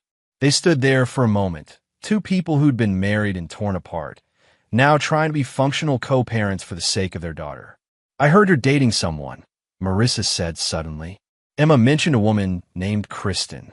Max stiffened. Emma wasn't supposed to. It's okay. I'm glad. You deserve happiness. Max, real happiness. Not the fake version I gave you. Marissa looked at Emma, who was celebrating with her teammates. I hope this one's real. I hope she sees what I was too stupid to see. That you're a good man worth keeping. She walked away before Max could respond, joining Emma on the field. Owen appeared at Max's elbow. That looked intense. It was civil. Actual communication. Might be the first honest conversation Marissa and I have had in our entire relationship. Progress, then? Yeah. Max watched his daughter. Happy, healthy, loved by both parents despite everything. Progress. 6 months later, 4 years after the arrest, Max Carpenter stood in his backyard, watching as Emma played with Owen's new puppy. The yard had been updated, new fence, new patio, new everything. The house barely resembled the place where George Shelton had held him at gunpoint 4 years ago. Good. He wanted no reminders of that night. Kristen emerged from the house, carrying drinks. They'd been dating for a year now, and she'd met Emma 3 months ago. The introduction had been careful, planned, supervised by Dr. Hood. Emma had liked her immediately. Your daughter is negotiating with your brother about keeping the puppy here on weekends, Kristen reported. She's remarkably persuasive. She gets that from her mother, Max said without thinking. Then paused. The good parts, anyway. The intelligence, the charm. Before everything went wrong. You don't talk about Marissa much. Not much to say. She's in Emma's life now, doing well. We co-parent effectively. That's all we need to be. Kristen studied him. Max, can I ask you something serious? Sure. Are you ever going to trust me completely? Or will there always be a part of you holding back, waiting for me to betray you like Marissa did? The question hit harder than Max expected. He turned to face her fully. I don't know, he admitted. I want to trust you. You've given me no reason not to. But there's this voice in the back of my head that says I trusted Marissa completely. And look how that ended. I'm not Marissa. I know that. Logically, I know that. But emotionally, Max ran his hand through his hair. Kristen, Marissa didn't just cheat on me. She weaponized our entire marriage. She used my trust, my love, my daughter to help criminals hurt people. She let dangerous people into our lives. She almost got me killed. I know, and I'm not asking you to forget that or pretend it didn't happen. But I'm asking you to consider that maybe, eventually, you could let yourself be vulnerable again. Really vulnerable. Not just dating, not just being in a relationship, but actually trusting someone with your whole heart. What if I can't? Then we figure that out together. But Max, I'm not going to spend our entire relationship paying for Marissa's sins. At some point, you have to decide if you're going to let what she did define the rest of your life. Emma's laugh rang out across the yard as the puppy licked her face. Owen and Melanie were clearly losing the negotiation about weekend custody. Max looked at his daughter, the girl who'd been through hell and come out stronger. The girl who'd learned to forgive her mother without forgetting what happened. The girl who'd taught Max that second chances didn't mean being stupid. They meant being brave enough to hope. He turned back to Kristen. I want to try, really try, to trust you, to be open, to build something real. I'm scared I'll screw it up, but I want to try. Kristen smiled. That's all I'm asking. Max pulled her close, kissing her properly for the first time in front of his family. Owen whistled appreciatively. Emma made exaggerated gagging sounds, but couldn't hide her smile. For the first time in 4 years, Max Carpenter felt genuinely, unreservedly happy. Not safe, not just surviving, but actually happy. Epilogue, 5 years after the arrest. The wedding was small, just family and close friends. Max stood at the altar, watching Kristen walk down the aisle in a simple white dress. Emma was her flower girl, taking the role very seriously. Owen was his best man. Melanie was maid of honor. Calvin and his wife were there, along with Agent Chamberlain, Detective Johns, and Tom Schroeder, the people who'd helped Max survive the worst period of his life. And in the back row, with permission but appropriately distant, sat Marissa. She'd been invited. Emma had insisted. She wore a modest dress, no jewelry, and spent the ceremony quietly crying. When Max and Kristen were pronounced husband and wife, the small gathering erupted in applause. Emma jumped up and down, thrilled to officially have a stepmother who loved her. At the reception, Marissa approached Max carefully. Congratulations. She's perfect for you. Thank you. And thank you for being here for Emma. I know it couldn't have been easy. It was the right thing to do. She deserves to see what a good marriage looks like. Marissa paused. I'm proud of you, Max, for surviving what I did to you, for thriving, for being an amazing father. I'm proud of you too, for turning your life around, for being consistent with Emma, for actually changing instead of just claiming to. I had a good example. You always did the right thing, even when it was hard, especially when it was hard. Marissa glanced at Emma, who was dancing with Owen. She's lucky to have you as her father. She's lucky to have both of us now. Better versions of both of us. After Marissa left, Kristen joined Max. That looked civil. We've come a long way from where we started. From enemies to co-parents. That's growth. Max looked around the reception, at his brother, his daughter, his new wife, his rebuilt company, his reclaimed life. 5 years ago, he'd been standing in a principal's office learning that his entire life was a lie. 5 years ago, he thought his world had ended. He'd been wrong. His world had just been reborn. You know what the best revenge is? Max said quietly to Kristen. What? Not just surviving. Not even thriving. It's being genuinely happy. So happy that what they try to destroy doesn't matter anymore, because you built something even better from the ruins. Kristen kissed him. To happiness, then, and to leaving the past where it belongs. To happiness, Max agreed. Emma ran up, grabbing both their hands. Come dance. This is the best day ever. As Max let his daughter pull him onto the dance floor, Kristen beside him, Owen and Melanie joining them, Calvin and his wife laughing nearby, Max realized something profound. The people who tried to destroy him, Marissa, George Shelton, the Welches, they'd failed completely. Not just because they were in prison, or in Marissa's case, rebuilding under strict supervision, but because they tried to break a man who was unbreakable.